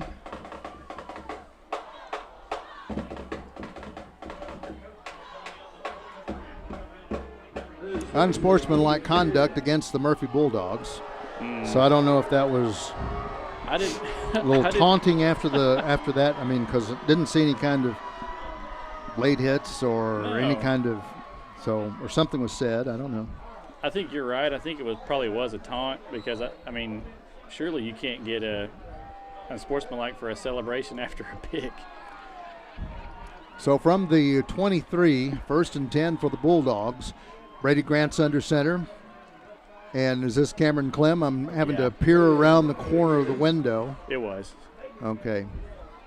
Picks up a yard or two on this one. We're winding down to the end of the third quarter. We're 53 seconds away from the end of the third. But another nice Circuit World connection for the Murphy Bulldogs as a third interception for Ryan Payne this evening.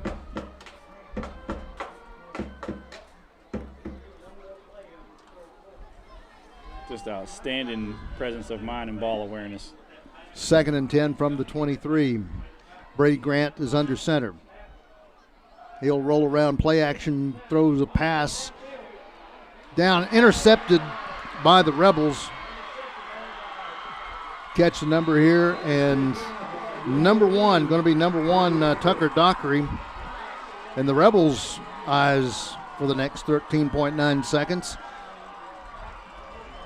Yeah, Murphy wanted a flag for pass interference. Looked like there was some hand fighting between the Murphy receiver and the defender. They didn't get it, though. So, series of turnovers, and Fannin's back in business. And in short field position, definitely short field position, from the Murphy 35. Right at 14 seconds left to go in this third quarter, 13.9 to be exact. 14 Rebels, 14 Murphy Bulldogs.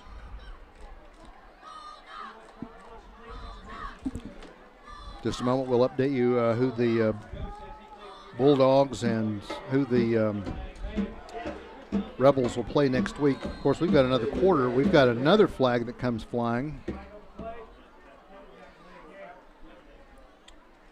And is this too many men on the field? That's what it looks like, yeah. I'm not counting right quick. The official's illegal substitution, so they will hustle off Andrew Knuckles. By the way, a final tonight, Cherokee Braves win over Mount Zion Christian Academy 40-14. Smoky Mountains Mustangs coming back on the Pisgah Bears a bit. It's 10-7 in the second half. Pisgah Bears leading Smoky Mountain. Only couple of games that we have outside of Hayesville. Sullivan ends around, sweeps, picks up some lost yards, and is hustling down to the first down marker. It took everybody running in that slant to get after him, but that's going to be the end of the third quarter. We end stalemated 14-14 as the Murphy Bulldogs do come back and score in the third quarter, as well as the Rebels. We'll have the fourth and final quarter of play. Fans, don't go away. This is Murphy Bulldog and Fannin County Rebel Football, a production of Team FYN Sports on FYNTV.com.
12 minutes left to go in this football game, fans, from Murphy High School in Murphy, North Carolina, just about 30 to 40 minutes away from Fannin County. That's where the Rebels hail their hometown. And Callahan busts through the line and gets the first down, and then about 7 more yards, maybe 8 more yards, down over to the 19. Ball was at the 27. Yeah, he had a guard, I think it's 55, that had already hit the second level of the defense before he got through there. So he had a clear path for a big gain.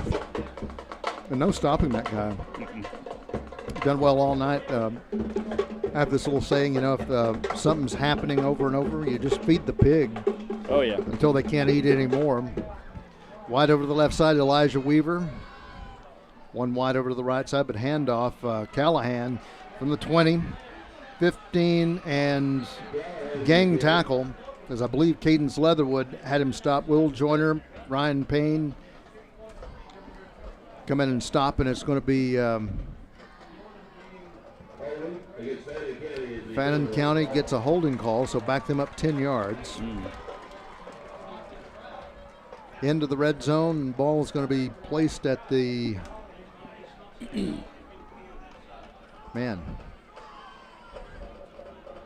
placed somewhere out in Marble, to the 30-yard line in Murphy territory.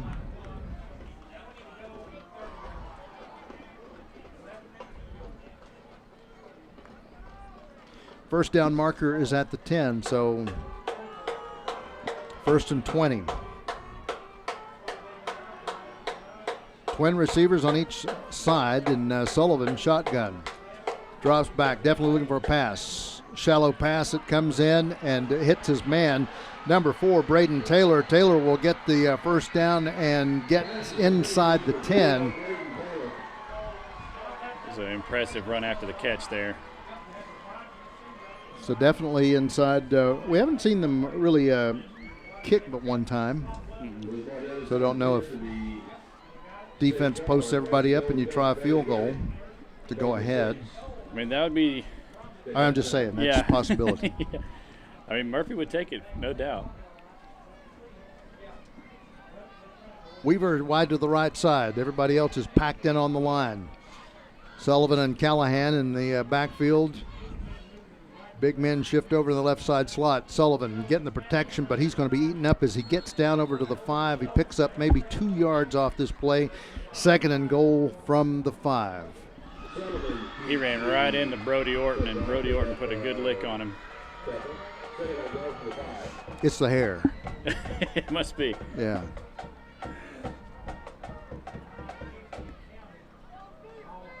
Weaver again wide to the right side. The passing lanes have narrowed down, so Sullivan probably going to hand this one off. Callahan to his right. Again, the big men stack up in the left side slot. Looking in, Callahan gets brought down at the 4-yard line, and flag goes flying down at the 4. 9:30 left to go in this football game, 14-14. It was a good stop by Aiden Adams on that play. Officials are turned as though they're backing up the Rebels. I didn't see the call. I guess it was a holding? Yeah. Okay. That does seem to be like one issue Fannin's having tonight. Now that, on the other hand, can open up the passing lanes just a little bit, give you some daylight. So watch this. Sullivan shotgun, twin receivers to each side, and Cheatham, I thought maybe they were going to call a timeout. Drops back, hurried back. Will Joyner hurries his man. Ball is going to go into the outside, and Will Joyner comes back. Doesn't make contact, but doesn't have to, as Sullivan scrambling, looking for some place to go. Really good rush by Will Joyner there on the D-back blitz. A lot of folks from Murphy wanted a grounding call there because there wasn't anybody in the area. Looks like they're talking it over. And they do throw the flag. Yeah. Just assuming that's a grounding call. And that comes with a loss of down, doesn't it? I believe so. 9:07 left to go in the football game. We're in the 4th and final quarter. Mentioned to you a little earlier, the Cherokee Braves winning big time, 40-14 over Mount Zion Christian Academy. Pisgah Bears maintaining a 3-point lead over the Smoky Mountain High School Mustangs. Try to round up a Hayesville score. I believe it's just Hayesville, Murphy, and Cherokee playing tonight. Intentional grounding. Swain, Robbinsville, Andrews having the night off. Cherokee's got him a good team. Yeah, they've worked things up, haven't they? Mm-hmm. I mean, the prognostications didn't seem to think so. They had some out-migration of players and who's going to play here, play there. But Coach Tim Hawkins has done the Braves proud, and Braves have stepped up to the Mato Grant, Luke Climbing Bear, Mike Driver. Those guys are doing really well, and the line seems to be holding things off. Now the Fannin County Rebels. 3rd and 32. Ball is at the 32. We should say 3rd and goal from the 32. Sullivan, long pass across middle of the lane, trying to hit his man, Braden Taylor, the star receiver, off the tips of his fingers, and will bring up 4th and goal from the 32. Taylor might have knocked the wind out of himself. He gave it everything he had trying to reel that pass in. That was an outstanding effort. I was wondering, even if he had caught that pass, would he have been able to stand upright? They're still kind of close in. Ryan Payne and Hunter Stalkup relatively close. The only thing that could have made that pain worse is if he had landed on the ball. Oh, that's an awful, awful feeling. Worse than landing on your keys, if you fall, right? It can be, yeah. 4th down and goal to go from the 32, and the play clock runs out. Timeout is called by the Fannin County Rebels. We'll take a quick timeout. The score is tied. Rebels threatening from the 32. 4th and goal to go. This is Murphy Bulldog and Rebel Football, a production of Team FYN Sports on FYNTV.com. Don't forget, at Circuit World, your credit is always good. So ask about our convenient payment options and 120 days same as cash. Come see us today at one of our 5 area locations. Are you looking for expertly decorated gifts you'll love with your custom design or logo? Graphic Expressions in Blue Ridge is your go-to place for custom apparel, accessories, gifts, and much more. Graphic Expressions is located at 3640 East 1st Street in Blue Ridge, or give them a call at 706-946-4605. Graphic Expressions, unrivaled customer service, pure brand awesomeness. In 1981, Reed Nicholson began selling tires out of an old barn in Mineral Bluff. Little did he know that he had just laid the groundwork for the most trusted names in automotive services in the Blue Ridge area. In 1997, Nicholson Tire Center became what it is today. Fannin County Rebels have the ball, 4th and goal from the 32. Sullivan is alone back there, and they're going to flood the lanes trying to find somebody. They've got to get to the end zone to make this work, or it's turnover on downs, and Sullivan is brought down. Let's see, trying to pick up who was underneath. I think it was 71 and 73. Perhaps. I saw Charlie Graves in the middle of that. Aiden Adams. I think J'Anthony Gooden was in there too. They hurry up Sullivan. Of course, they had they did a really good job getting pressure with just the front 4 there. 4th and goal and an Amtrak trip to get to the end zone, but to the 49, the Murphy Bulldogs pick it up. Basically, we'll call it midfield. 51 yards of real estate in front of them with 8:52 left to go. Got to execute if you're the Murphy Bulldogs and play this one smart. They've got to get some time off the clock here. Fannin's kind of has like a slight edge in time of possession. Murphy's got to get that in their favor so they can have a hope to put this away. Otherwise, Fannin's going to take it right back from them. Yeah, if you're Murphy Bulldogs, you got to clock management and score. Rebels just got to stop them and take the ball back and score. On his horse, the Rhinestone Cowboy, Hunter Stalkup, looks like he may get the first down. He's right there at it. Let's see, they will plant this one right at the 49. First down markers at the 49. And the officials are going to say 1st and 10 Bulldogs. We'll steal a little thunder from J.R. Carroll. Ryan Payne and Zach Scogan go wide to the left there at the upper part of your screen. Brady Grant hands this one off back over to Hunter Stalkup, and he is tattooed as they come right through the middle of the line. Big man Cooper Bourne, the junior, comes across middle of the line and stops Stalkup for a 1-yard gain. That was a heavy hit from Bourne there.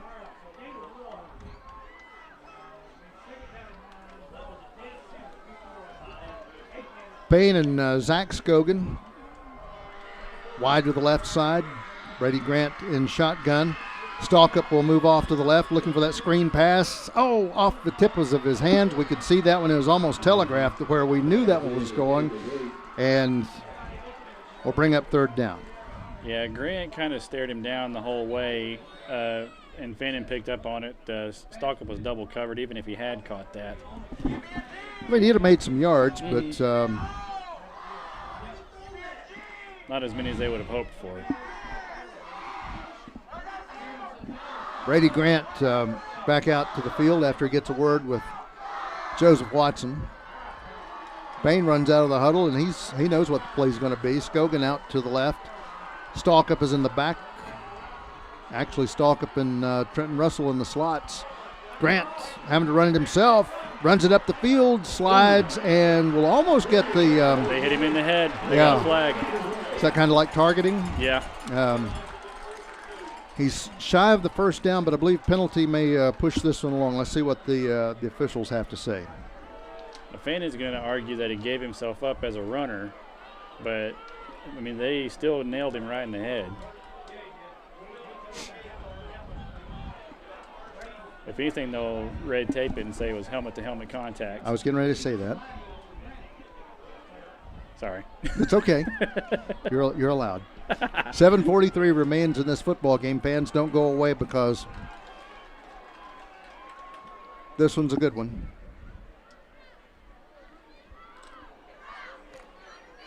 Personal foul, helmet-to-helmet contact against the Rebels.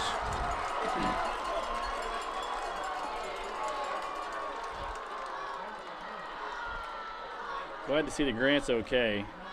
I've seen that sometimes where you get that call and you get not necessarily an ejection, but what they call a suspension from the game.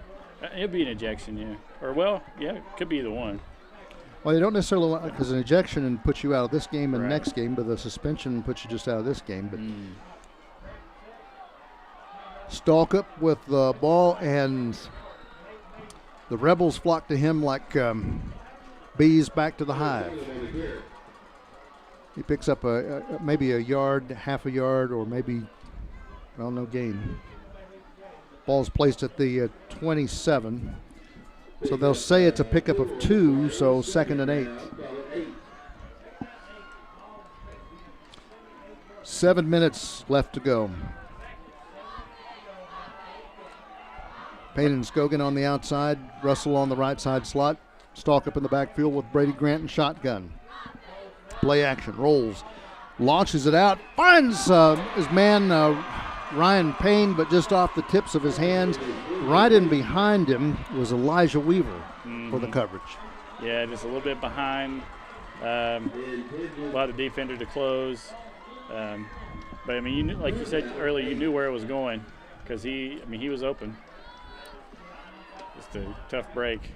Down into deeper territory, Murphy Bulldogs almost find themselves almost postured the same way the Rebels were a few moments ago, trying to find a little success.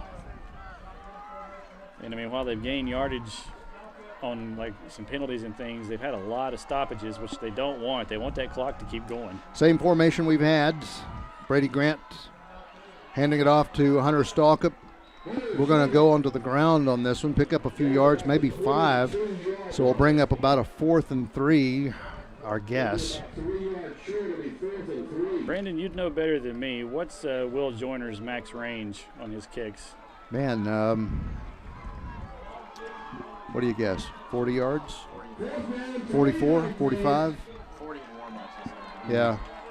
Without an audience, 40, give or take. So this is like right at the end of his range, isn't it? So, yeah, you're at the, the 22? You back it up 7 yards, you're at the 29, tack on 10 more for the end zone, 39. Yeah, He could park that puppy. I mean, he's been automatic all year.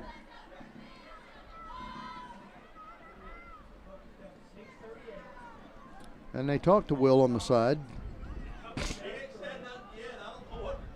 No, that's not Will. That's Trenton Russell and Hunter Stalkup and Brady Grant and Ryan Payne. They will push them back out onto the field. 4th down, 3 yards to go. Ball is at the 22. 6:23 remains. Clock is in motion. Scogan and Payne to the left side. Shotgun with Brady Grant. Same formation. Grant rolls back. Launched it across the middle of the lane. Wide open. Got it into the end zone. Let's see. Did you get it? Oh, Hunter Stalkup. Did you bring it in? Right there, baby. All right. Money for the Murphy Bulldogs. 6:11 left to go here in the 4th quarter of play. Man. So 22-yard pass play from Grant to Stalkup. It was a really good throw. He threw him open in the back of the end zone. Will Joyner after the powder is released by the student section, and kick is high enough, long enough, and it's good. Joyner parks the PAT, makes it 21 Murphy Bulldogs, 14 Fannin County, 6:11 left to go in this exciting game. This is Murphy Bulldog and Fannin County Rebel Football, a production of Team FYN Sports on FYNTV.com. Holding the same values of faith, family, and great customer service. 2 locations to serve you, and the Blue Ridge location is currently expanding to offer fast service and the largest U-Haul provider in Georgia. Nicholson Tire Center, Blue Ridge, and Mineral Bluff. Circuit World has 9-piece living room packages at incredible prices. Get this stylish sofa and love seat, 3 tables, 2 lamps, 43-inch 4K TV, and stand, all for only $1699.99 or $129.99 a month. Or get this 9-piece living room and reclining sofa and reclining love seat, now only $1999.99 or $149.99 a month. These packages are amazing. Stop in today at one of our 5 locations and get the furniture you've always wanted.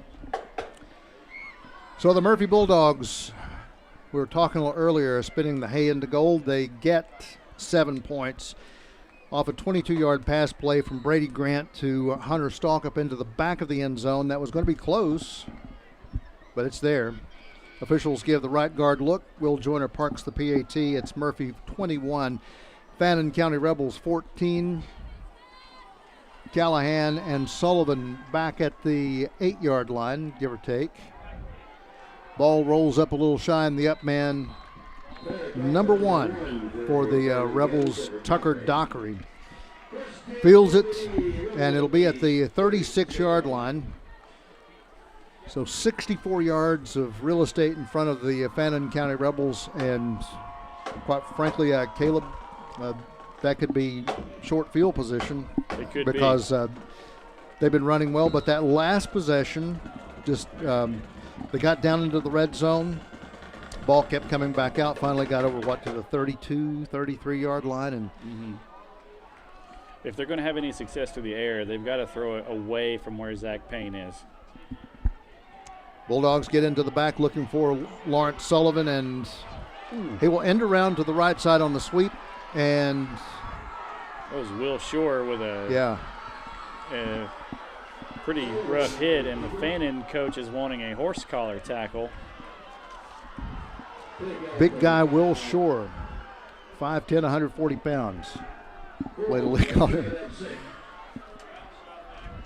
That's about how big I was when I played that position. Telling Will Shore the other day that if he went downtown, Murphy bought a suit, pinstripe suit, might just have 1 stripe on it. That's the thing. These little guys, man, they can lay the hit on you.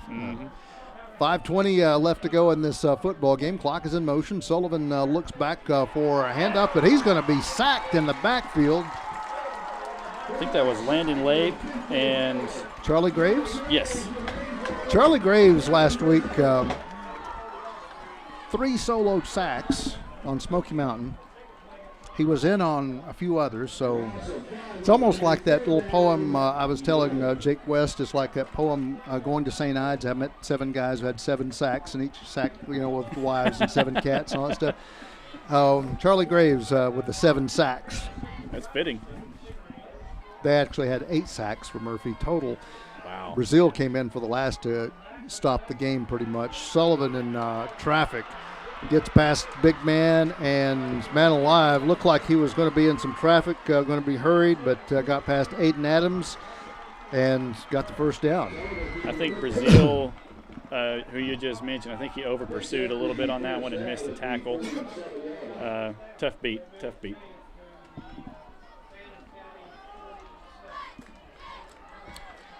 First and 10 for the Fannin County Rebels. 4:20 remains in this football game. Sullivan and Callahan in the backfield. 3 receivers to your bottom of your screen, and up at the top, little hesitation to get this handoff off, but Children. It goes on down the field, and the Murphy Bulldogs. Oh, I think we've got it pretty bad. Is that Trenton Russell? It is, Yeah, gets the stop, but he's going to come up a little bit slow. Eric Brinke and a few others to come out to check him out because they roll him over a little bit. While we have a second, 21 Murphy Bulldogs, 14 for the Fannin County Rebels. We've got this injury timeout. We'll take a break. We'll come back. We'll see how. I hope Trenton Russell's okay, but stay with us. This is Murphy Bulldog and Fannin County Rebel football, a production of Team FYN Sports on FYNTV.com.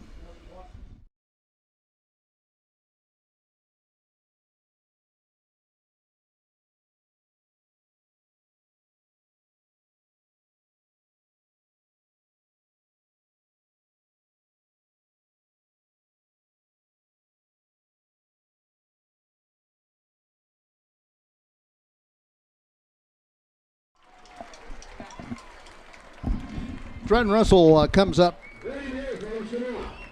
holding his right arm, and Cherokee County EMTs and a couple of others work with him, and we'll hope he's for the best. Maybe a little stinger, hopefully, but 4:05 remains in this football game. Fannin County Rebels, 1st and 10 from the Murphy 40. Sullivan and Callahan in the backfield. 3 receivers, top of your screen. 1 to the left side, Weaver. Sullivan drives back and play action, pursued. I believe this and is going to be coming back. I don't know. Penalty marker goes down, and the loss of yards as slides out of bound. Just trying to catch our man in pursuit. That wasn't Leatherwood. That was Brody Orton. Kind of watching Russell, the way that he's grimacing. I think that shoulder might have came out. You never want to speculate, but that's kind of what it hints at. I hope it's not though, because that's really painful. Change the point of view for just a second, not to take away from Trenton Russell, but it just occurred to me, Brody Orton, Thor, you know. Oh yeah. You know. That's perfect.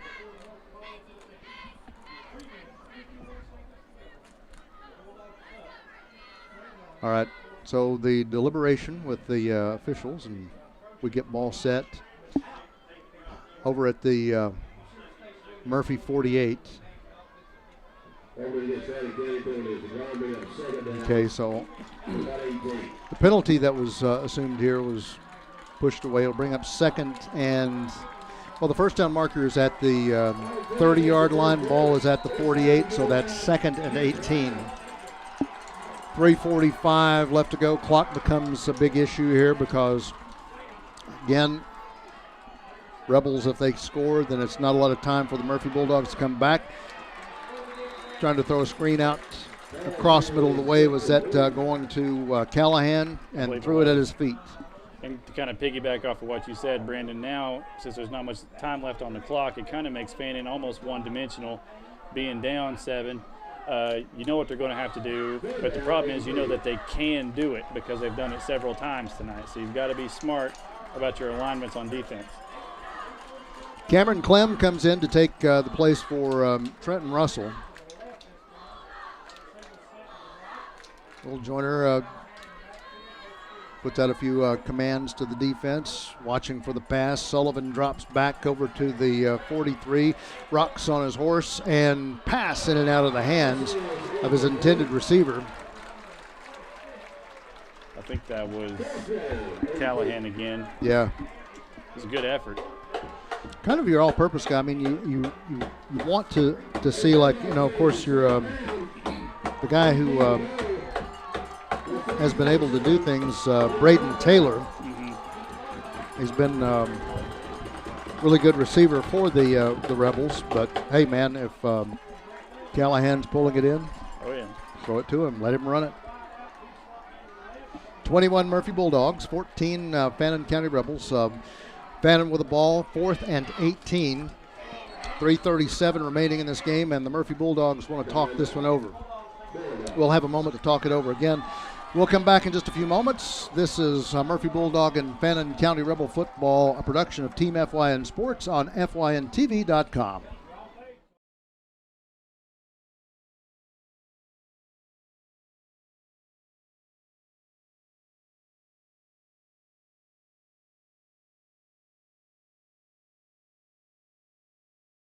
At Circuit World. At Mountain Barbershop, we specialize in customer satisfaction. There's no client too young or too old to sit in our chairs, and we promise you'll leave with a smile on your face. Located right in the heart of downtown Murphy at 105 Tennessee Street, from razor shaves to high-top fades, we're your one-stop shop for all your barbering needs. Hate to take it away from that Mountain Barbershop commercial. I got my hairs cut over there by Angie today. Congratulations, by the way, to Matt Cook, proud pop of a brand new baby boy. Oh, nice. Yeah, picture there in his barber chair says he won't be back until Tuesday because of baby being born. Congratulations, Matt, former Murphy Bulldog. Brazil comes back to push on Sullivan, and that was going nowhere. Nope. Defender's got a piece of it, knocked it down. Huge play for the Murphy defense there. Yeah, as they said in Boondock Saints, going nowhere. Nope. Bulldogs take over on downs. 1st and 10 from their own 48-yard line. 3:27 remains in this game. Now again, clock management, and you got to execute. Yeah, you cannot turn that ball over whatsoever. See who's in the slot. Trenton Russell is not there. We're watching him work with the medical team on the side. And Godspeed, Trenton Russell. He's done quite well, actually, this evening. Brady Grant from under center. Handoff and just getting a yard or so just underneath all the subterfuge of the Fannin County Rebels. A fellow who kind of stopped him there at the last minute, Isaiah Stevens. So no gain, pretty much. Goes back to the 48. I was trying to look. Looks like Fannin's only got one timeout left. So they're going to have to, here pretty soon, figure out when they want to burn that. At 3 minutes left to go in this football game, as you say, let's just tell you, 21 Murphy, 14 Fannin, 2 timeouts Murphy, 1 timeout Rebels, 2nd and 10 from the Murphy 48. Brady Grant's under center. And off going back up onto the right side, the A-gap. Hunter Stalkup picks up a yard, maybe 2, as it goes from the 48 to maybe the 50. No, they'll place it at the 49, so pick up of 1, 3rd and 9. So after this, if Murphy Bulldogs don't take it at least way down into Fannin territory, defense better be ready to play. Oh, yeah. Tighten down the wood screws. Yep. Because you know, now if they score, there's a big decision there. Do you go for 2? Now we're right at 2 minutes left to go in this game. Right. And Fannin has the runners to get that conversion pretty easily. Will Shore's in the right side slot where Trenton Russell would be. Brady Grant drops back, looks out for his man. Hunter Stalkup, right there in the arms in the breadbasket, but just to the edge as Hunter was turning. Ball pops out in the back and incomplete, brings up 4th and 9 from the 49. And 2, that stops the clock. Right. Pooch this one with Will Joyner. Yeah, we're going for the easy completion there, and it was a little bit behind him. Fannin will definitely take that. Number 4, Braden Taylor, star wide receiver for the Fannin County Rebels. He'll be plopped back around the 13. Will Joyner puts his foot into it, and it's going to give a Murphy roll down to the 10, inside the 10, and a lot of real estate, Caleb, for the Rebels to get back up the field. You know they're going to send this one through the air, or I would think so. I would too, and they can do it. They've had some success through the air on big plays tonight. Second half here has not been as productive as the first half for the Fannin County Rebels. Murphy's defense has made some adjustments to kind of stymie their offense a little bit. They did have the one pass and touchdown, but the middle of the defense that was allowing all the carries earlier has kind of locked down now. So Fannin's going to have to come up with a plan to get back in this. Final tonight, Pisgah Bears went over the Smoky Mountain Mustangs 16-7. We told you a little earlier, 40-14, the Cherokee Braves went over Mount Zion.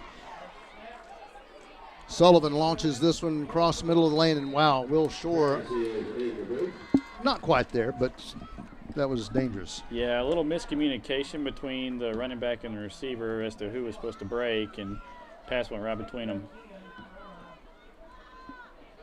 Definitely don't want that if you're Fannin, but you did stop the clock, so it works out in their favor.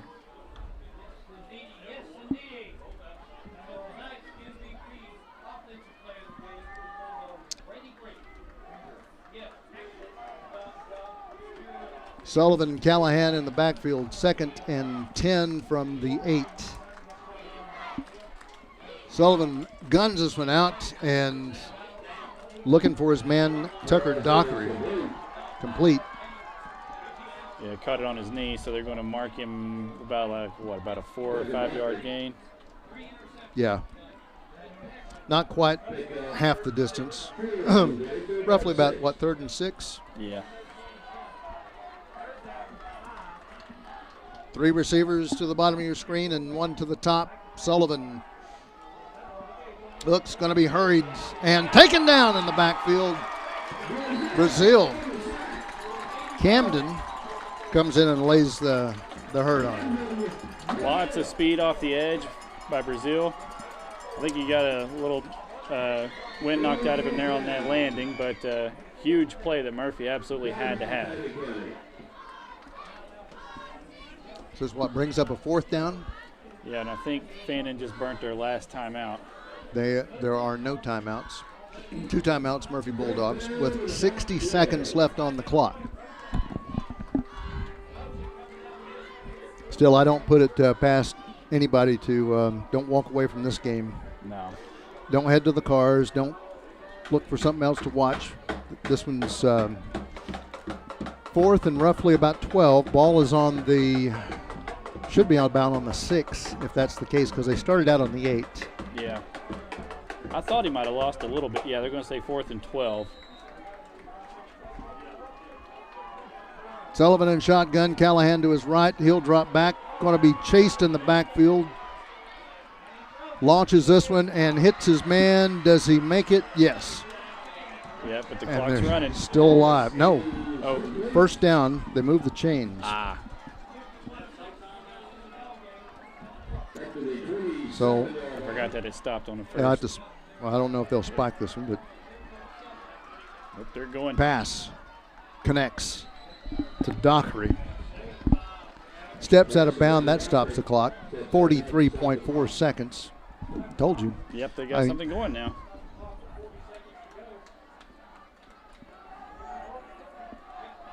Each of the last 2 passes to the right side over there. So real quickly tonight, just looking at this. Hold on, give you my question in a second. 3 receivers left. Dockery wide to the right side. Sullivan in shotgun. Callahan is to his right side.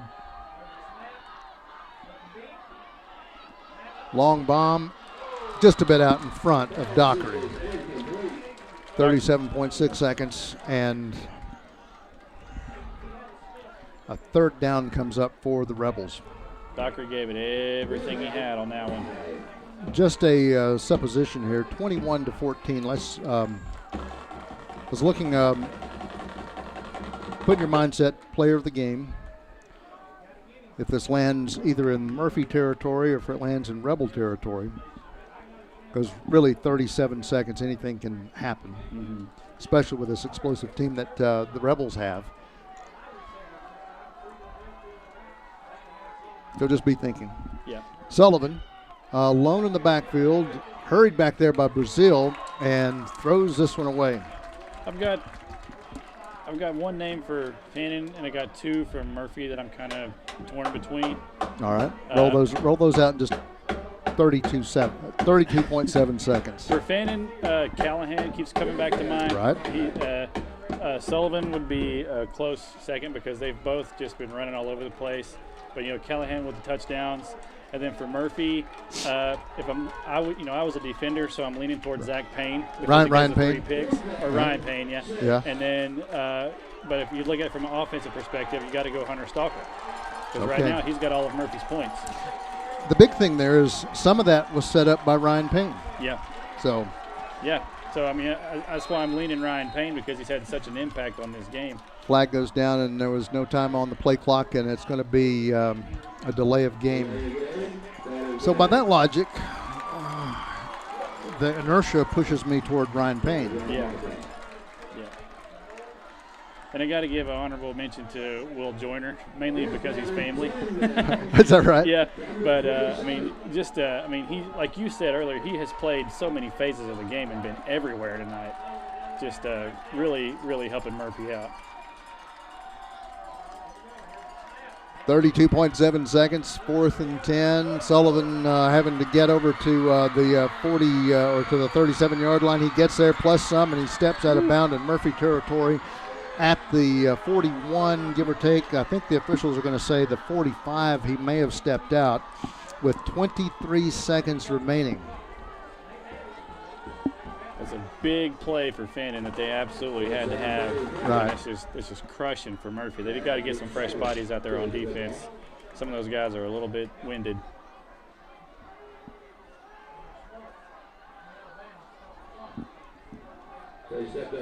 At the conclusion of this game, we'll give you a real short wrap-up, and we'll get down and get a few comments for this game. Shotgun Sullivan drops back, pursued. Cadence Leatherwood is running him down into the corner and eventually is laid out by Will Joyner. There you go. There's your man. There's the man, yep. What a hit, too. Will's feeling it, too. I would be.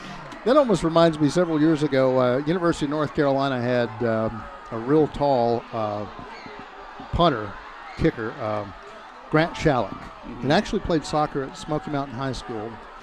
And one of those Thursday night football games playing at, I don't know if it was NC State or Florida State, one of the states, I remember.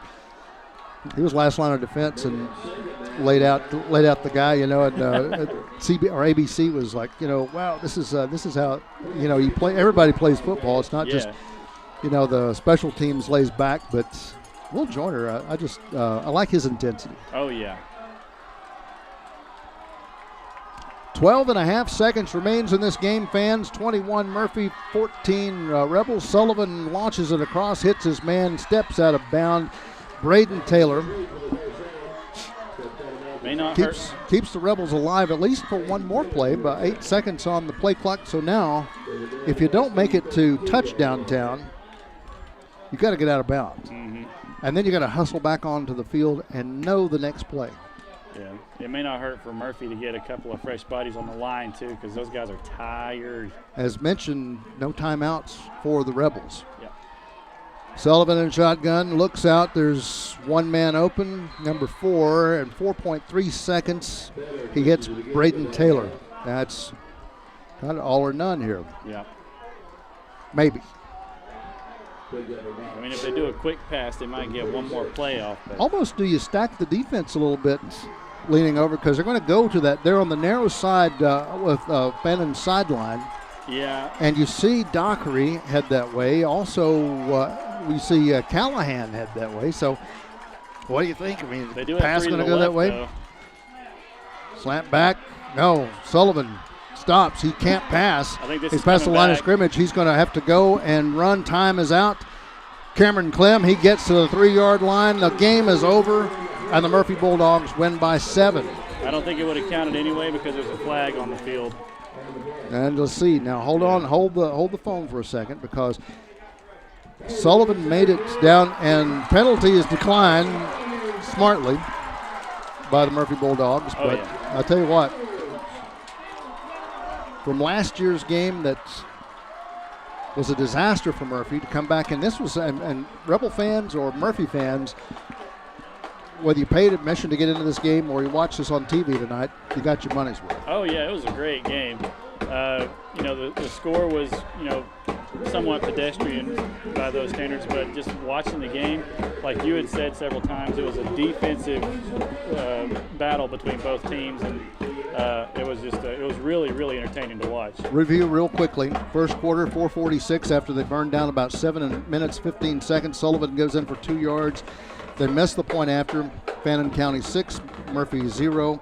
36 seconds remaining until halftime. Hunter Stalkup goes in from 16 yards out. Joyner parks the PAT at 7-6. Murphy leading at the halftime. 4:39 remaining in the third quarter. It's a pass that's going in. We would say 4 or 14 for the Rebels. I thought it was 14, but it may have been. So it was hard to tell. Cooper Bourne or Braden Taylor. I want Yeah. maybe Taylor, but May have been, I don't yeah. want to not give the good credit.